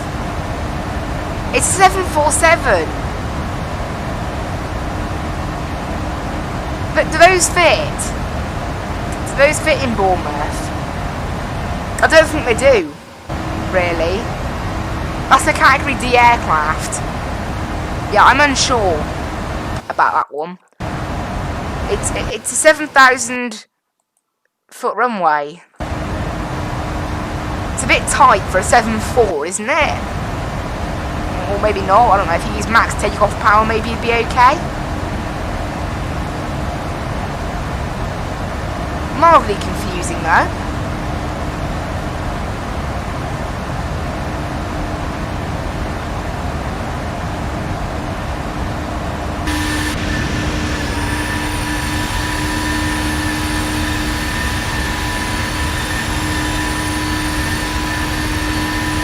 Obviously, if they do continue to be on the ground, then I will have to obviously do what's it called? I will obviously have to report on Unicom. Should they continue to be connected and whatever. London North just came online. I think someone switched, yeah.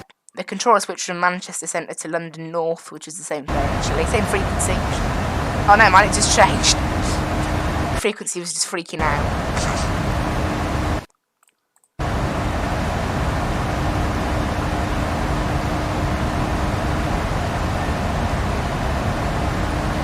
But at the moment, yeah, no ATC down in Bournemouth, no London control or something. Unfortunately, for us.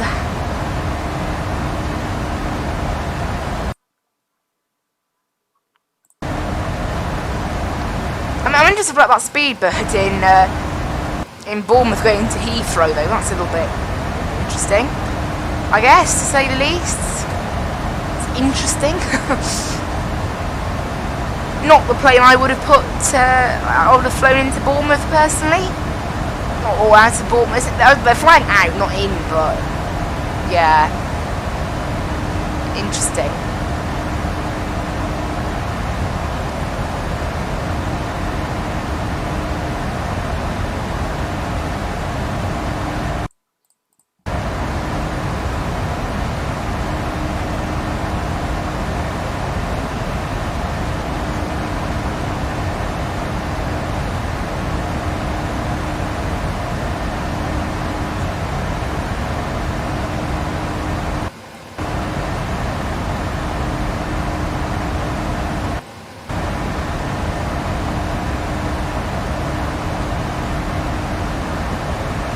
very cloudy down there now. I mean, I guess we're over northern France, so it has got a little bit more cloudy.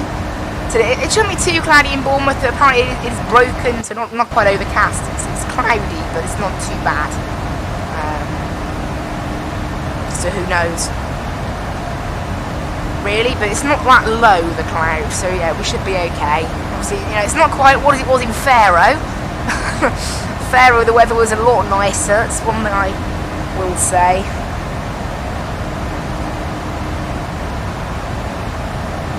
You know, no matter. It's a little cough then, don't worry.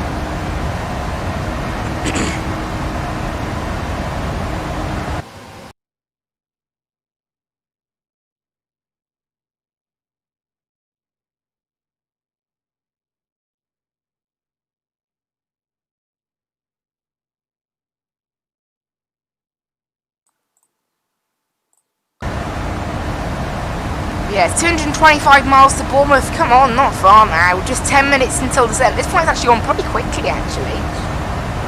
Despite how long it is. We have still got, of course, about half hour left. 30-something minutes, but not too bad. That plane is still on the ground down in Bournemouth. The 787. I just don't get that. How could you have a 787? No, not a 787, no, a 747. Like a 747 out of Bournemouth. Are you sure? That doesn't sound normal.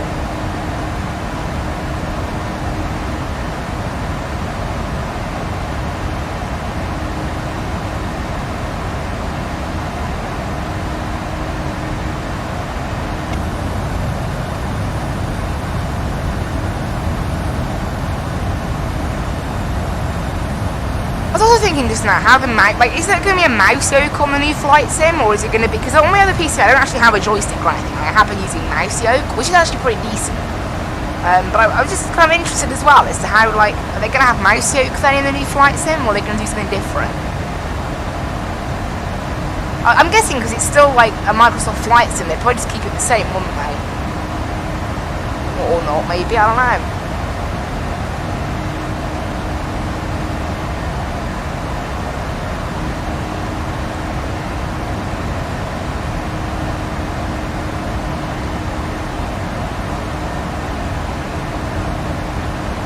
It's something like a massive scenery boost, this new flight sim. That's for certain. It's like a massive scenery boost to my whole game. It'd be pretty crazy, really. Also, the wind's totally calm right now, actually. I only just noticed that. There was literally, like, no wind where we are right now. Zero wind. That's crazy. That's not normal. When there's no wind up here at this altitude. Like, that's not normal. That really isn't normal. But okay. In fact, there it is on top of the sun. I can see it on our map. So that's interesting. Everything's all plugged in and ready to go. Initial descent altitude is going to be 7,000.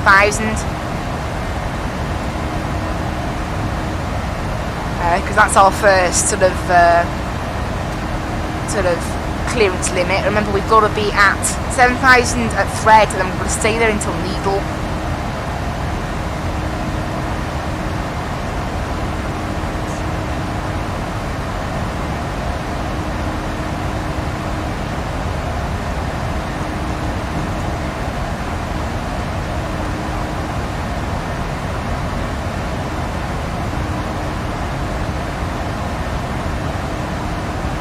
But yeah, just checking our approach speed. It's 138 now, which will be 143 to set in the speed.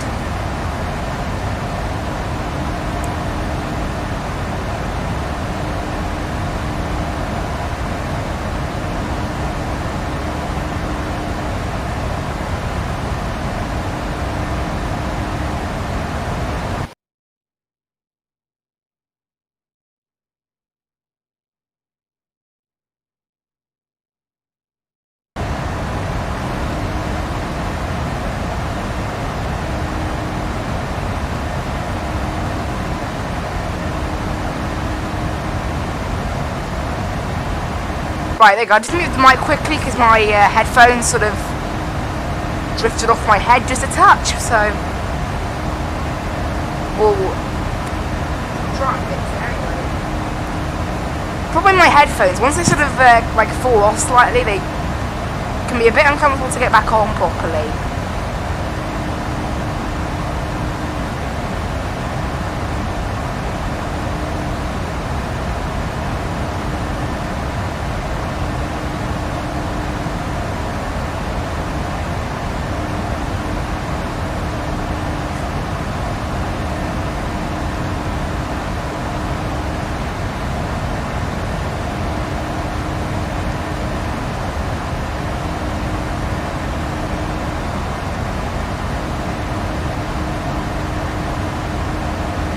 I'm all good now. All good. No ETC at the moment, unfortunately. It's a bit of a shame that we've had no ETC today, but it is kind of expected, isn't it? Nothing down in Porto.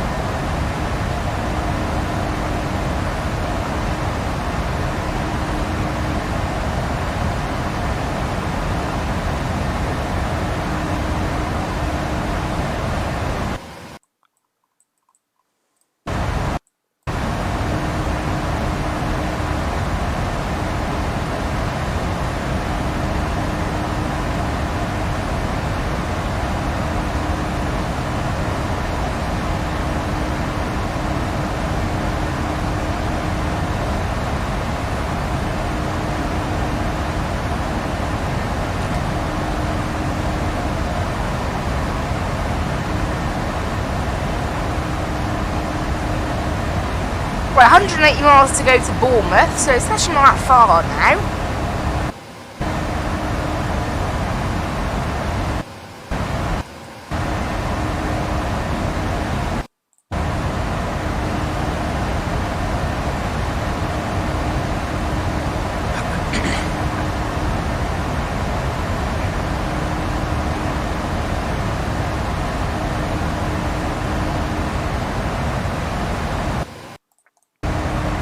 Obviously, despite full ATC in places like Gatwick, there's none in Bournemouth, obviously. So, oh well. Nothing's actually approaching from Bournemouth. It's just the one plane on the ground. So, I don't know what they're doing. But I'm probably not going to report on the Unicom from descent. I'm probably going to report on Unicom when I'm getting closer to approach. Just think, because that's when. That's when the BA needs to be notified. It doesn't really matter because it's on the ground, it's not approaching. Because it might actually end up taking off by the time I get down there. I just don't know. If I get there and it hasn't taken off, I'd love to try and see a 747 take off from Bournemouth. That's one absolute certainty. Oh, we've got another Skyways in the area. Another Fly2 in the area, in fact. Where's that? Oh, it's just ahead of us. It's going from Ibiza to Glasgow. That's interesting. There we go. Fellow Skyways. At 36,000 feet as well.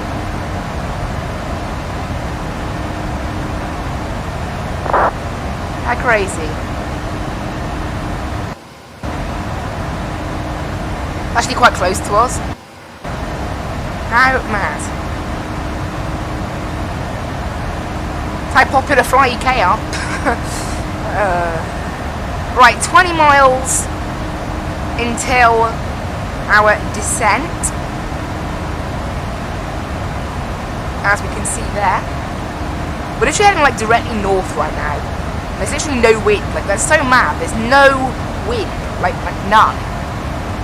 Like, that's not normal. Up here at 36,000 feet. There's not many clouds down there, despite the fact that it's apparently thick with cloud in Bournemouth. It's thick with cloud back there, but there's a little break here in the cloud, and above there's not really any cloud.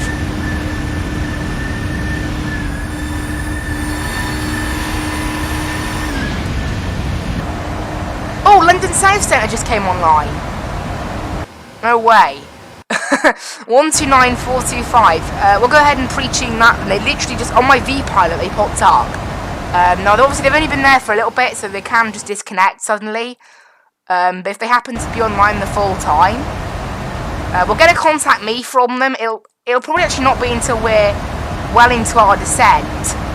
Their airspace starts at Orist, which is there, look, just short of our arrival. So we're still, even if they do tend to be online and stay there, that's quite nice. So it means we'll probably get vectors into Bournemouth, which will be great.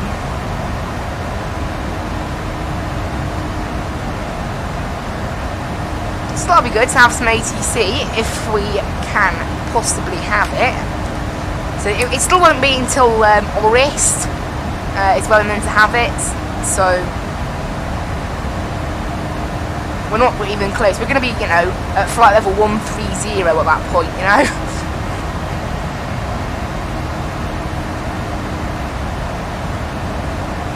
But it's quite cool if we do happen to have some. And the plane in Bournemouth did just take off, so yeah. So we might be going into their airspace then at some point, which will be nice. Oh, and right, there we go, 4 miles to descent.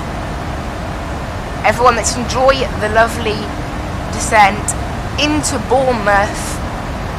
We've been flying for an hour and 45 minutes, so it's time to descend. Really?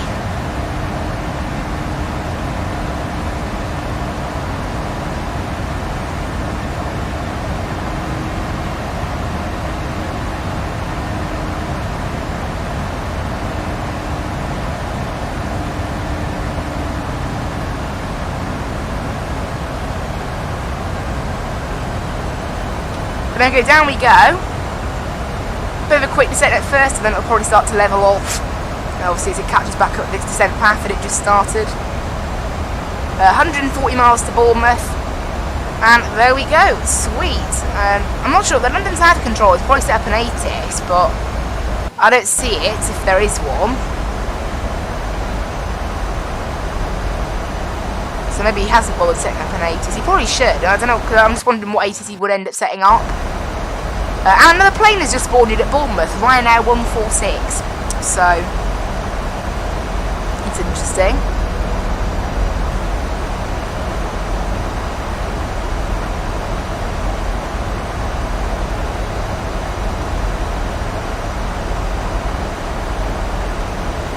So yeah, down we go. So it's still going to be quite a while until we have any kind of ATC, but it's going to be quite nice. We should still get a little bit. Maybe they'll contact us a little early as well. Maybe. Doubt that though.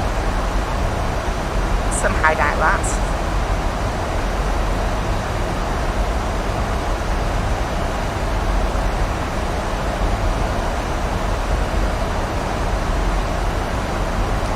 Say low, we literally have no wind, like 124 at 2 knots is the wind right now.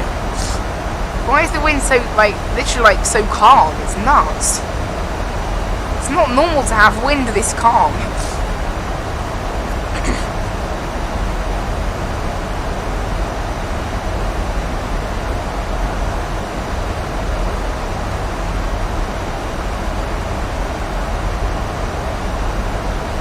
Yeah, we've already descended 3,000 feet, so not much longer to run. We're going pretty quick downwards. We've already flown 780 miles, just 130 to go. Chewing up all those miles. We can go down to 40 nautical mile range now, so we're going to start getting waypoints that are very close together. Someone's got a stuck mic on Unicorn there for a bit. They just put their mic on, just didn't talk. Who knows?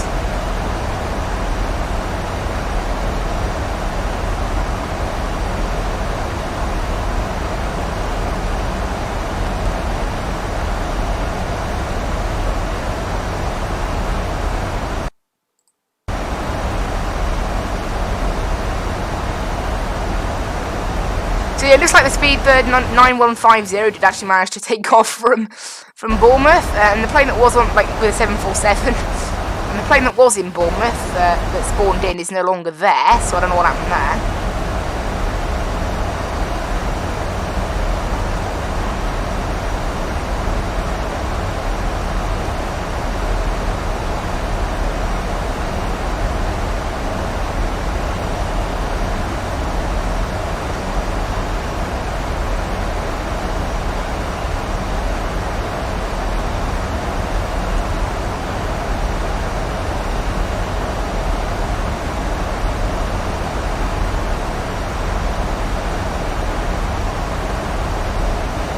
Got something to come on for just a little bit yet.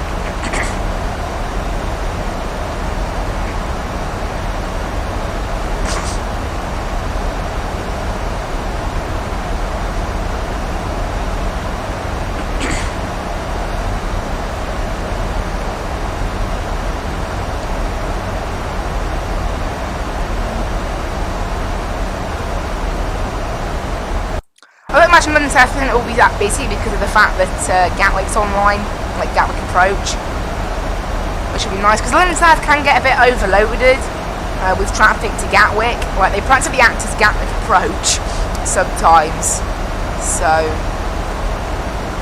yeah.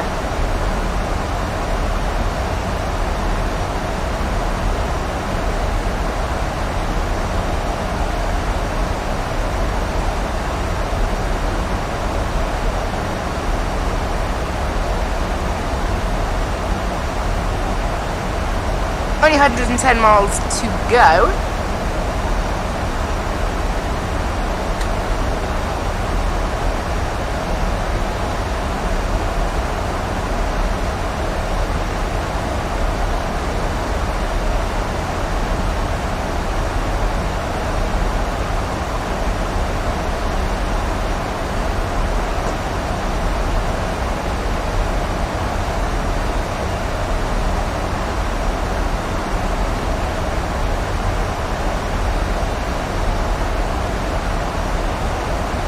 So yeah, it should be still a little bit into ATC, probably about just over 40 miles. So I've got them pre-tuned on 129.425, so hopefully that will happen. I don't doubt they'll go offline that quickly, which is nice. And the plane in Bournemouth has just taken off, actually, that was quick. And Bristol Approach has just come online, so there's quite a lot of ATC in the area today. Gotta say, there's plenty of ATC about the place. It's really nice. And then the Ryanair just disconnected. Who knows? Who knows then?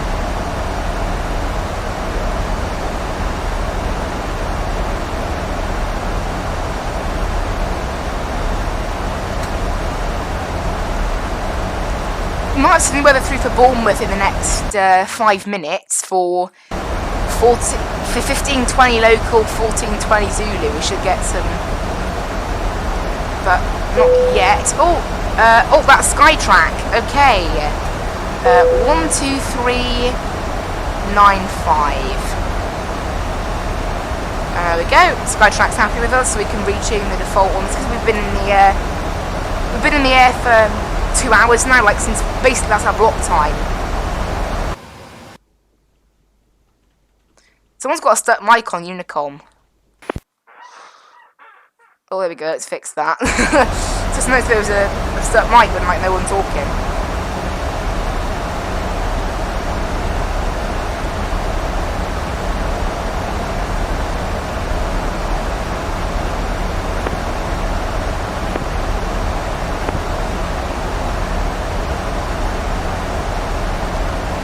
Yeah, looking good at the moment.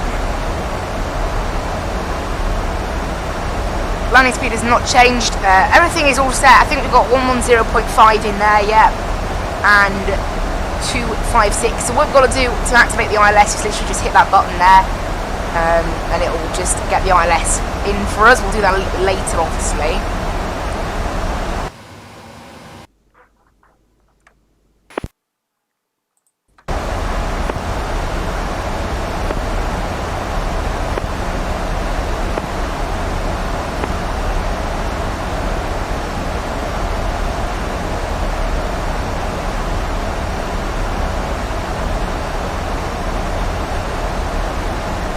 Passing flight level 210 now. Still got a little bit left to go, so we're not going to bother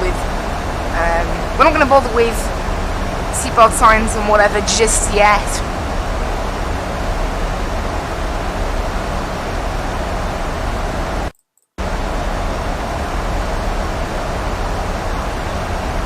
That Ryanair is being so random. Like, it just keeps spawning in at Bournemouth and then sort of like despawning and then spawning. It's a bit weird. Never mind. For some reason the plane wants to slow down to 267 knots now. I have no idea why. Or maybe that wasn't totally recent. Maybe it's the whole time. Just go a little quick.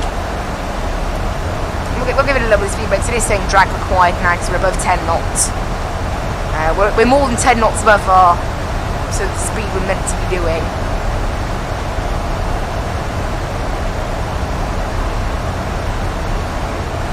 Not far to Bournemouth though. 81 miles left to go. I think we should be able to go a little bit quicker than the planned 2 hours 17. I think it's more like 2 hours 14 maybe in the end, something like that.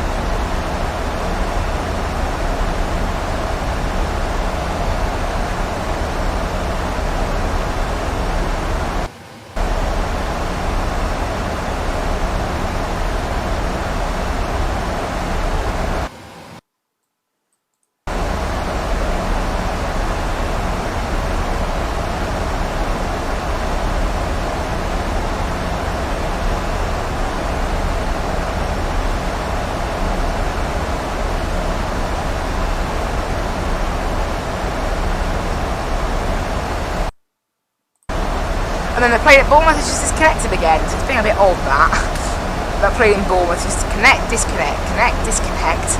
Who knows? Anyway, we're currently just over Alderney to our left. We should see it. That's there, all the Channel Islands, Jersey, Guernsey, and Alderney. I think Alderney is the one that's like a bit further along. So that might be Alderney, and then Guernsey's over there, and then that's Jersey, I think.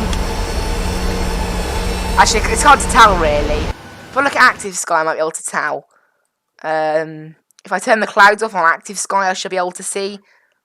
Actually, no, it's the coast of France that's below us. So I think that's Alderney, but then the other two Channel Islands, that's probably Jersey there. I don't know, it's a little bit unclear because it's so cloudy. Right, we'll get the seatbelt signs turned on now. Everyone in the back, please sit down now, as we're getting ready for landing into Bournemouth. We should get contacted by ATC at Orist, so not long from now, really, just about 2 minutes from now we should get a little contact me from the controller. In fact, there it is, 12942.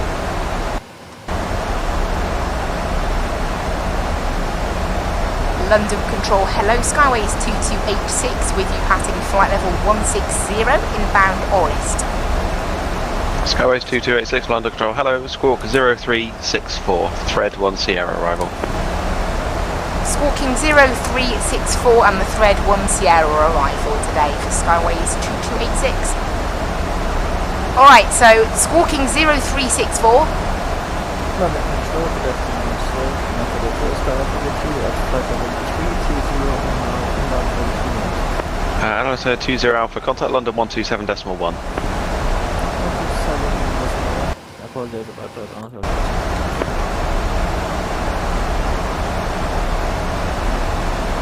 And it's a thread 1 Sierra, which we're already Speedbird 9150, leave Rockham heading 080 degrees, landing 27 right.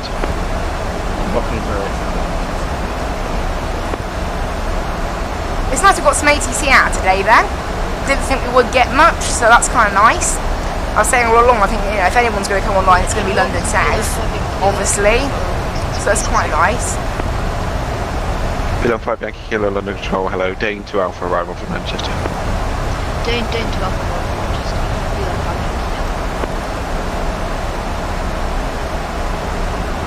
Some very quiet pilots on there. Speedbird 713, London Control, hello, Squawk mode Charlie. Squawk mode Charlie. But no, the Skyways that was ahead of Skyways us. 22860, descend flight level 80. Descend flight level 80, Skyways 2286. Oh, so yeah, the Skyways that was there. 2286, expect runway 26 at Bournemouth. Runway 26 in Bournemouth, Skyways 2286. Speed with 9150, descend to I just noticed, yeah, the Skyways that was ahead of us is like, I can't see it anymore. The one that was flying from Ibiza to Glasgow, I honestly can't see it. So I don't know if they had a simulator crash, or maybe they're going the other way. No, who knows? Speedbird 713, Squawk 0323, Alesso 1 hotel arrival. As I thought, it's going to be the 0323. it's going to be runway 26 and thread 1 Easy Sierra. 106 Quebec, redirect Conan. Direct Conan, 106 Quebec. We've been cleared down to 8,000 for now, One Alpha Charlie, redirect Sitet. even though we're meant to be 7,000 at thread, so I don't know what's going on there. Who knows? Speedbird 713 ready for descent. Speedbird 713, descend flight level 180 to be level by ETVAX. Well, it's down. We'll whack this down to 20 miles on the range. 129, no further ATC, Unicom 122 display, bye bye. 228, thank you, bye bye.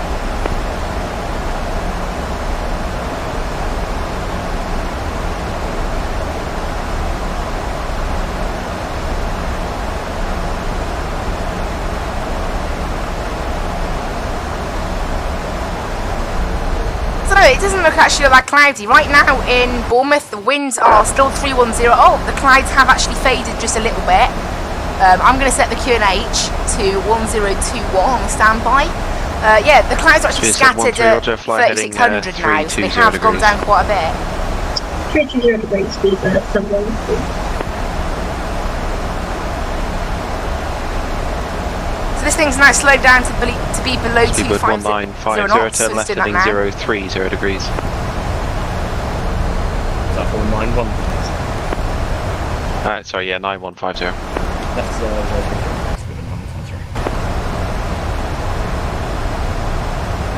030. Speedbird 227, descend flight level 80.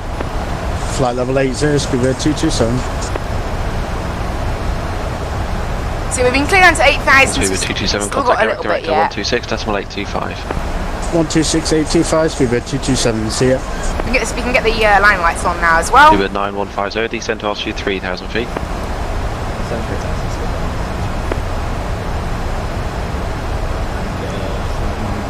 What's our wing go to? You're clear, just quite quiet. And what about now? A little bit better. Oh, we can get rid of the speed brakes now. This thing should just do a nice little descent now. Down to flight level 80. Hopefully.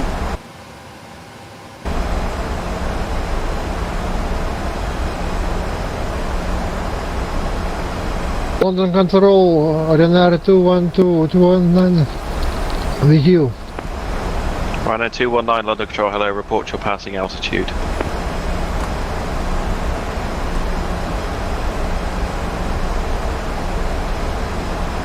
Right, passing flight level 95 now for flight level 80. I don't know why the rhinos on the spot. Ryanair 219, altitude 5,000 feet. Ryanair 219, roger, climb now, flight level 290. Climb now, flight level 290. Speedbird 9150 even. Turn left heading 310 degrees. When established, localize runway 27 right, descend with the glide path. Yeah, right now. Passing 9,000. We've only been cleared down to 8,000 at the moment. Speedbird So 713, turn left heading. I expect to be cleared a little bit further. Left heading 315. Olympic 588, descend, flight level 120. Descend to flight level 120 for Olympic 588. Was it heading 1354, Speedbird 713? 315. Roger, 315. Skyways 2286, descend, flight level 60. Descend flight level 60, Skyways 2286. Right, we've been cleared down to 6,000 now, so I can actually delete the restrictions. Inbound, Badek, if possible, 27 left. Speedbird Concord 2, London, hello, squawk 0330, and expect 27 left. Good said Squawky and... Right, there we go. Right, execute that then. 0330. We're allowed no restrictions. 0330. I'm going to take part. I'm going to do the speed myself because it doesn't work. We're following restrictions on the star today. So I'm going to take us down to 220 knots anyway. Let's say 230. 5 Yankee Kilo, contact London Control 127.1. Contact London Control 127.1. Wow. Right, so yeah, hopefully once we slow down, this plane should just catch up with its... Speed 713 negative, you'll be landing 27 right. Speedbird 713, okay. So we're just, basically, yeah, so I've gone on to 230 knots. This thing should now pick up the descent rate, so it can sort of... Skyways 2286, fly heading 030 degrees, descent altitude 4,000 feet, Bournemouth QNH 1021. Heading 030 and down to 4,000 feet, QNH 1021, Skyways 2286. Right, we've been cleared down to 4,000, this is where we now start to take control of the vertical speed and everything. 9150, runway 27 right, clear to land, wind 2908. Whoa, the plane just dropped a little bit then. Wait. I think my game is loading in Gatwick Airport because I've had a few lag spikes. Speedbird Concorde 2, descend flight level 140. There's a Concorde in the area. Concorde. It's flying from New York to London. Amazing. I love that you can still see Concordes on Vatsim. Right, QNH set.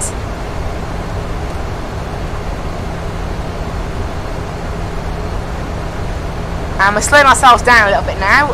1,200 feet per minute at the moment. I want to maintain. We should still easily be London Center, American slightly 741, high. flight level 150. American 741, London Control, roger. I'm just making sure I can slow myself down. So we'll go flaps. Level 80, speed 280, and any chance you can request the... We're going flaps 2 at the moment. Speed with 435, London Control, roger. You can expect RNAV Yankee for 27 right. RNAV Yankee 27 right, thank you, for 435. So the airport's not too far away now. We're getting a bit closer to 4,000 feet. We'll probably be cleared down to about 1,500 feet on the ILS. I can actually activate the ILS frequency now, 110.5 and 256 on there. Perfect. So you can see there we have the Bournemouth. I will just check it's the correct one. Yep, IBM. London Control, good day. Air France 319. IBH. Yeah, it is actually IBH. I had to zoom in. Yeah, I'm getting a little bit of lag at the moment. I think it's loaded in Gatwick. London Control, hello, yeah. flying flight level 80. You can tell by all the planes. It's loaded in Gatwick, which is causing me some lag, but never mind. Speedbird 713, descend, flight level 120. Pretty much bound with our descent path though. Speedbird 713, descending flight level 120. Speed 713, turn left heading 310 degrees. Left 310 degrees. The big 558, turn right heading 330 degrees, descend flight level 70. Okay, down to 4,000 now on the QNH. And we should be cleared a little bit lower than this. For Olympic 588. Olympic 558, fly heading 330 degrees, descend. Currently just 20 miles to Bournemouth. We'll go direct to the ILS from here.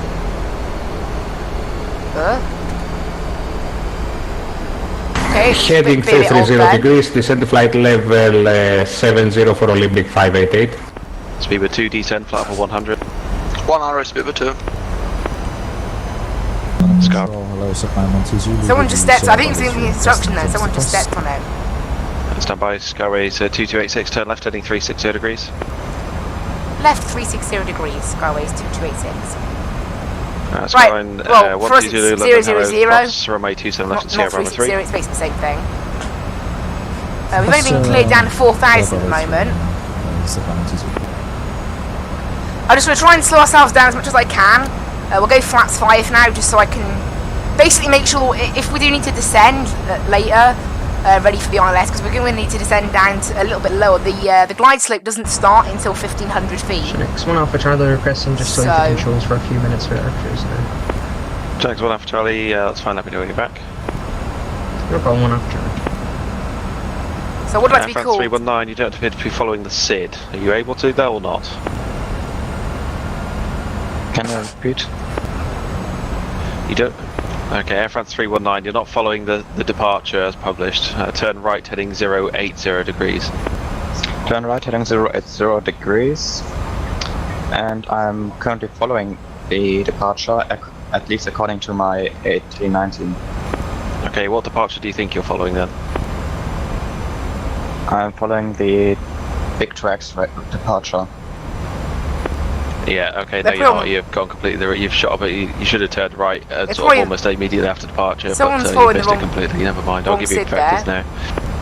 Delta, sorry, Olympic 588, descend to altitude 4,000 feet. Well, I would like to be QNH cleared a bit lower here, 1020. but we haven't been given lower just yet.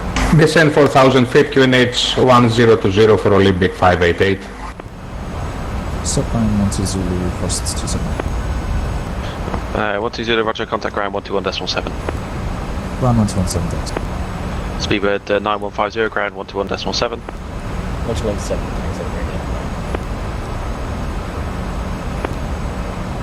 Yeah, I should get Speedbird 435, speed a sort 250 of like knots turn rated. left Speed 25 and descend, sort of hopefully instruction. Roger. Skyways 2286, descend to altitude 2,500 feet. Descends to altitude 2,500, Skyways 2286. Speedbird 2, descent level 90. 90, speedbird 2. Easy 10. I'll slow it down even more now. Unicom 122.8. The most we can go is flats 10 without the thing yelling at us for not having our gear down, so that's what I'll do. 106 Quebec, thanks, you soon. Then control good afternoon, Antonio, Scalpel Wicket, flight level 120 and speed 222. Antonio 2, Quebec Alpha, London Control, roger. I forgot to put in vertical speed, that's my mistake. Let's do that now. Big 558, you able to expedite your descent? You have 18 miles till touchdown. And we'll have to do a bit of a quick Please descent repeat for here. Olympic 588. Olympic 588, expedite your descent. Expedite descent Olympic 588. Speedbird 713, descend, flat level 90. To make sure I can actually be at Descending 2,500. flight level 90. Air France 319, turn left heading 050 degrees. Right, we'll knock it back now a little bit, Speedbird 435, speed 220 knots. because I do need to be a little bit lower here, and a little bit slower as well. Speed 435, Plane leave Lambourne successfully heading slowing down. 270 degrees. There we go, by pushing the descent a little bit, I've managed to keep it up. Right, 10 nautical mile range now. We've overshot the ILS a little bit, but obviously I'm just following the instructions I've been given.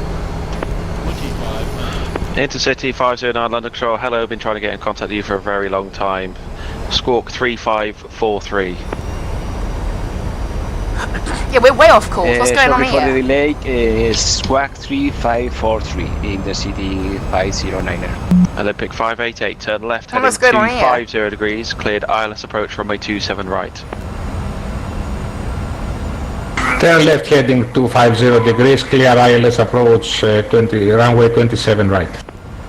Air France 319, speed 220 knots. Yeah, the airport's over there. Speed 220 knots, Air France 319. What is he doing? Speedbird 2, you able 220 knots? Yeah, we can do 220 knots now, speedbird 2. Thank you. Antonio 2's Quebec Alpha, leave Lambourne heading 270 degrees. I don't know, I'm following what they're going to say. Maybe, I don't know, he's getting us to do like a weird loop. Rhino 219, no further ATC, Unicom 122.8. Don't really know what he's doing.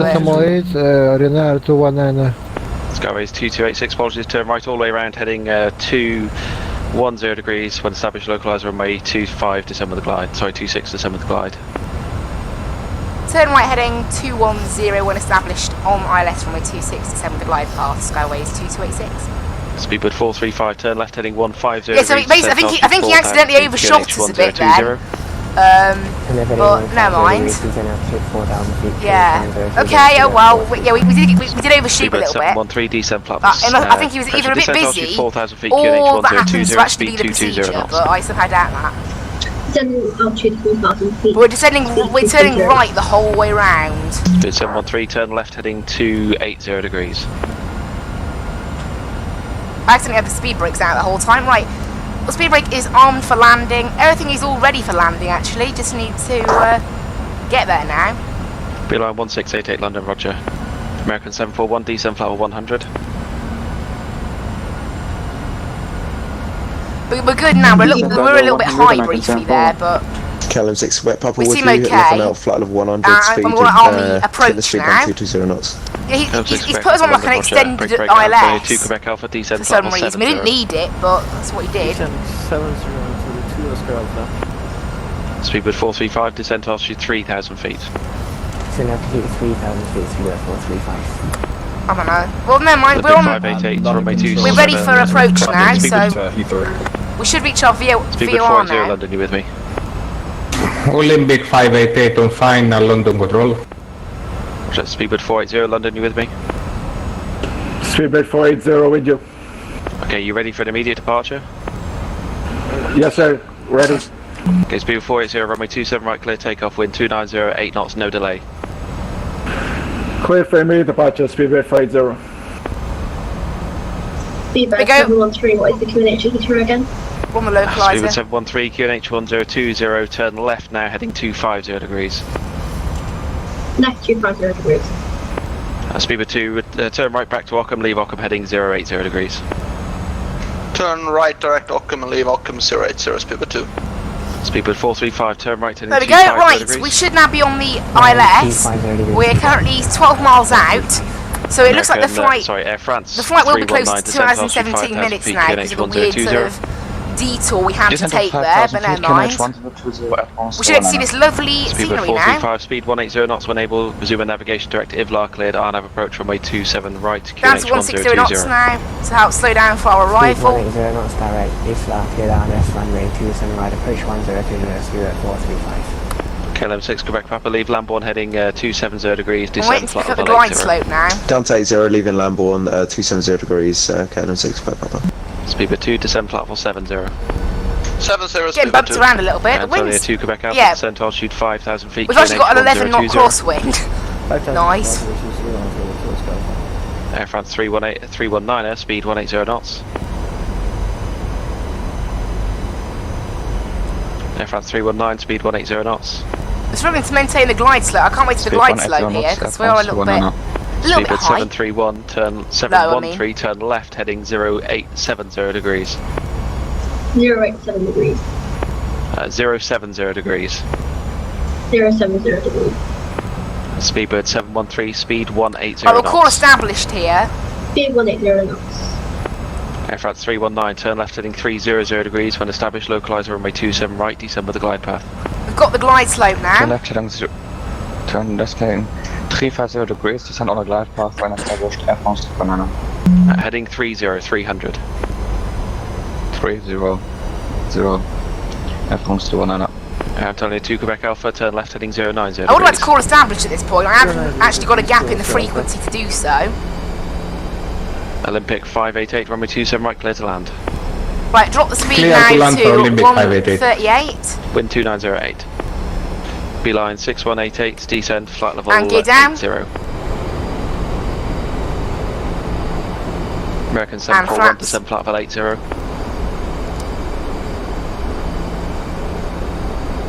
Tomjet 120. Descend flight level 80, American 741. Tomjet 120, climb now, flight level 190. Right, out goes the autopilot. 190, Tomjet 120. Speedbird 480, climb flight level 320, report your Still passing can't get a level. word in here. It's not the nicest of weather here in Bournemouth. passing 2000, climbing 320. Skyways 2286, runway 26, clear to land, wind 3109. Runway 26, clear to land. Skyways 2286. American There's a 741, lot of contact 2s and 6s Gatwick in Director that, in the 126.825. sentences. Right. Yeah, this weather is a bit more crosswindy than it was said in the meta, but whatever, I guess. Right, that goes the autopilot. 713, turn left, heading 010 degrees. Left 010 degrees. We'll try for a good landing. It might be a bit impossible. 105, taxi straight ahead, hold Alpha 3. Straight ahead. It's a shame it's lagging a bit. I think it's lagging partially because of this Bournemouth scenery, and 121.7. probably mostly because of Gatwick and all its planes. Contact ground 122.7. 121.7. 131.7 for We should have Olympic played up a little 588. bit there because we were a little Tomjet bit, 120, fly heading 320 a little degrees. bit high, no, a little bit low, I think. But 320, Tomjet 120. this weather's not great, Beeline honestly. 6188, contact Gatwick Director 126.825. Right, flaps are full, all brakes set, and speed brakes are on. We're ready for landing. It's a little bit laggy, unfortunately, and of course, The weather is horrible. London, hello, Chanex 555, flight level It's 370. usually like 10 knot inbound to crosswind, Kidley. but I can feel it. I've got no rudder pedals, remember, Check, so 555 London, control it makes it a little bit more difficult. Subline 120 with you, home data. Roger, straight ahead, hold Alpha 3.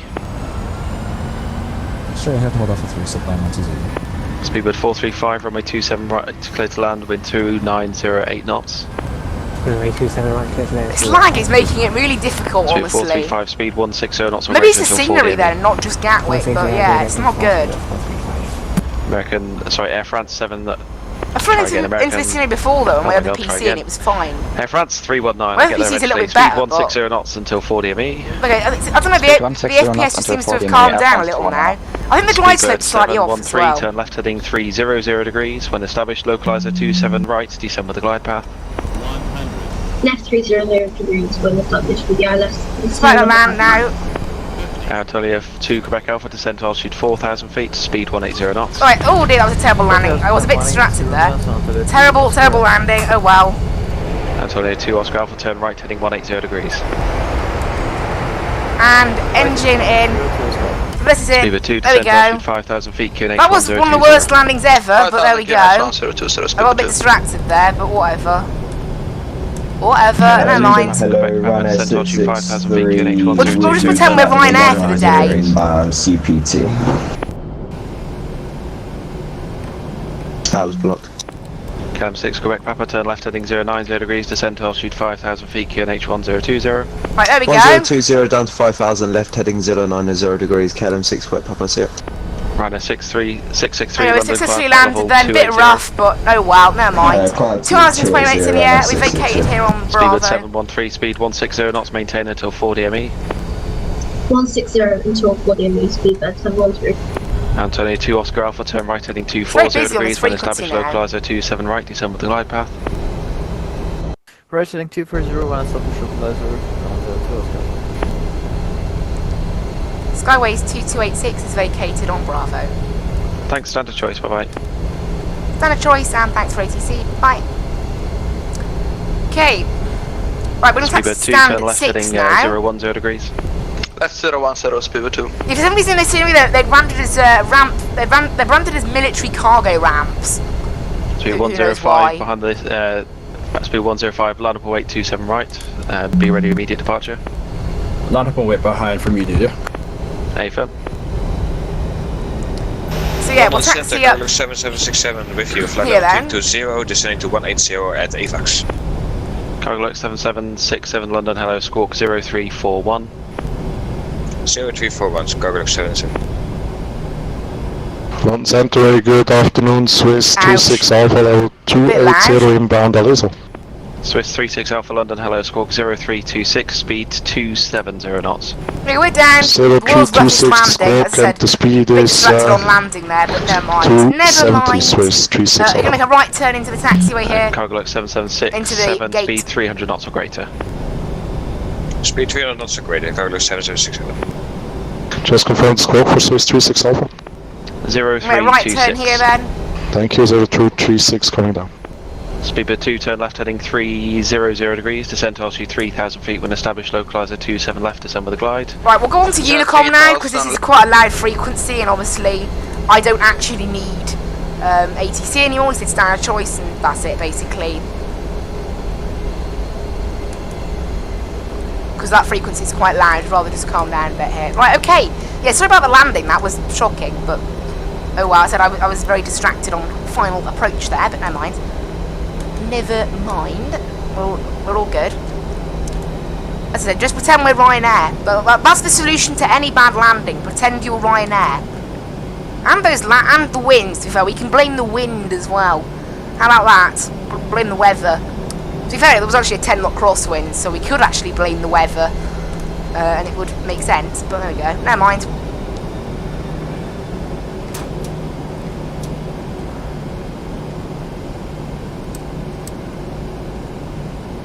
Perfect parking there. And ground power on, APU off, everything's all off, everything all good, and strobe lights can come off as well.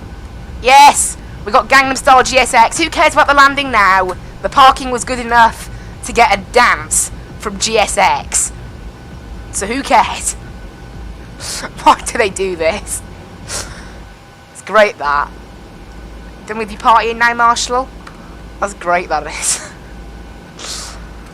That's absolutely great. I love that. Right, 2 hours and 20 minutes. There we go. We'll let all the ground crew go up to our plane now. Get everything open and ready to go. Yeah, another thing with the scenery, it does actually come with ground vehicles, which means, yeah, we've got some slight weirdness going on with GSX, but never mind. Never mind. In the end, yeah, 2 hours and 20 minutes, so not bad. We flew 925 miles in the end, so pretty good. Do that, and that. And that is it for the stream now, guys. That is it. Everything's all turned off on the aircraft. Just check everything is actually off. Let's bring you back. Let's fire everything off and let you guys see everything being shut down. We'll go cold and dark, because why not? Get everything, literally everything turned off.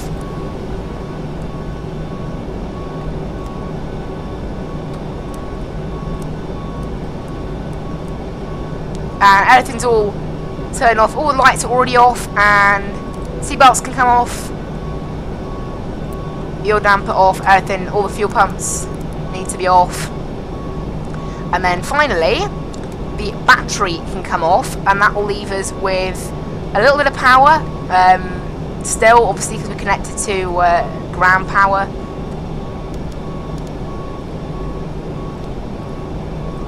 So we should all be good, and then I'll just get the APU and go get that off. And we'll reset GS. Actually, we won't reset GSX. There we go. That is the plane all finished with, and that is it for me today. Join me tomorrow join me tomorrow for some wonderful flying. No, not what am I on about? We're doing Motorsport Manager tomorrow. Yeah, join me tomorrow for some wonderful Motorsport Manager, and that is it. And we're going to do some flying, go from Zurich down to Heathrow in the 777 as well on Saturday. So thank you guys so much for watching. I hope you really enjoyed. We had some nice ATC there at the end. So thank you guys so much for watching. Again, apologies for the bad landing. I was a bit distracted there, but whatever. That is it for me. And I hope you enjoy the rest of your day. And bye-bye.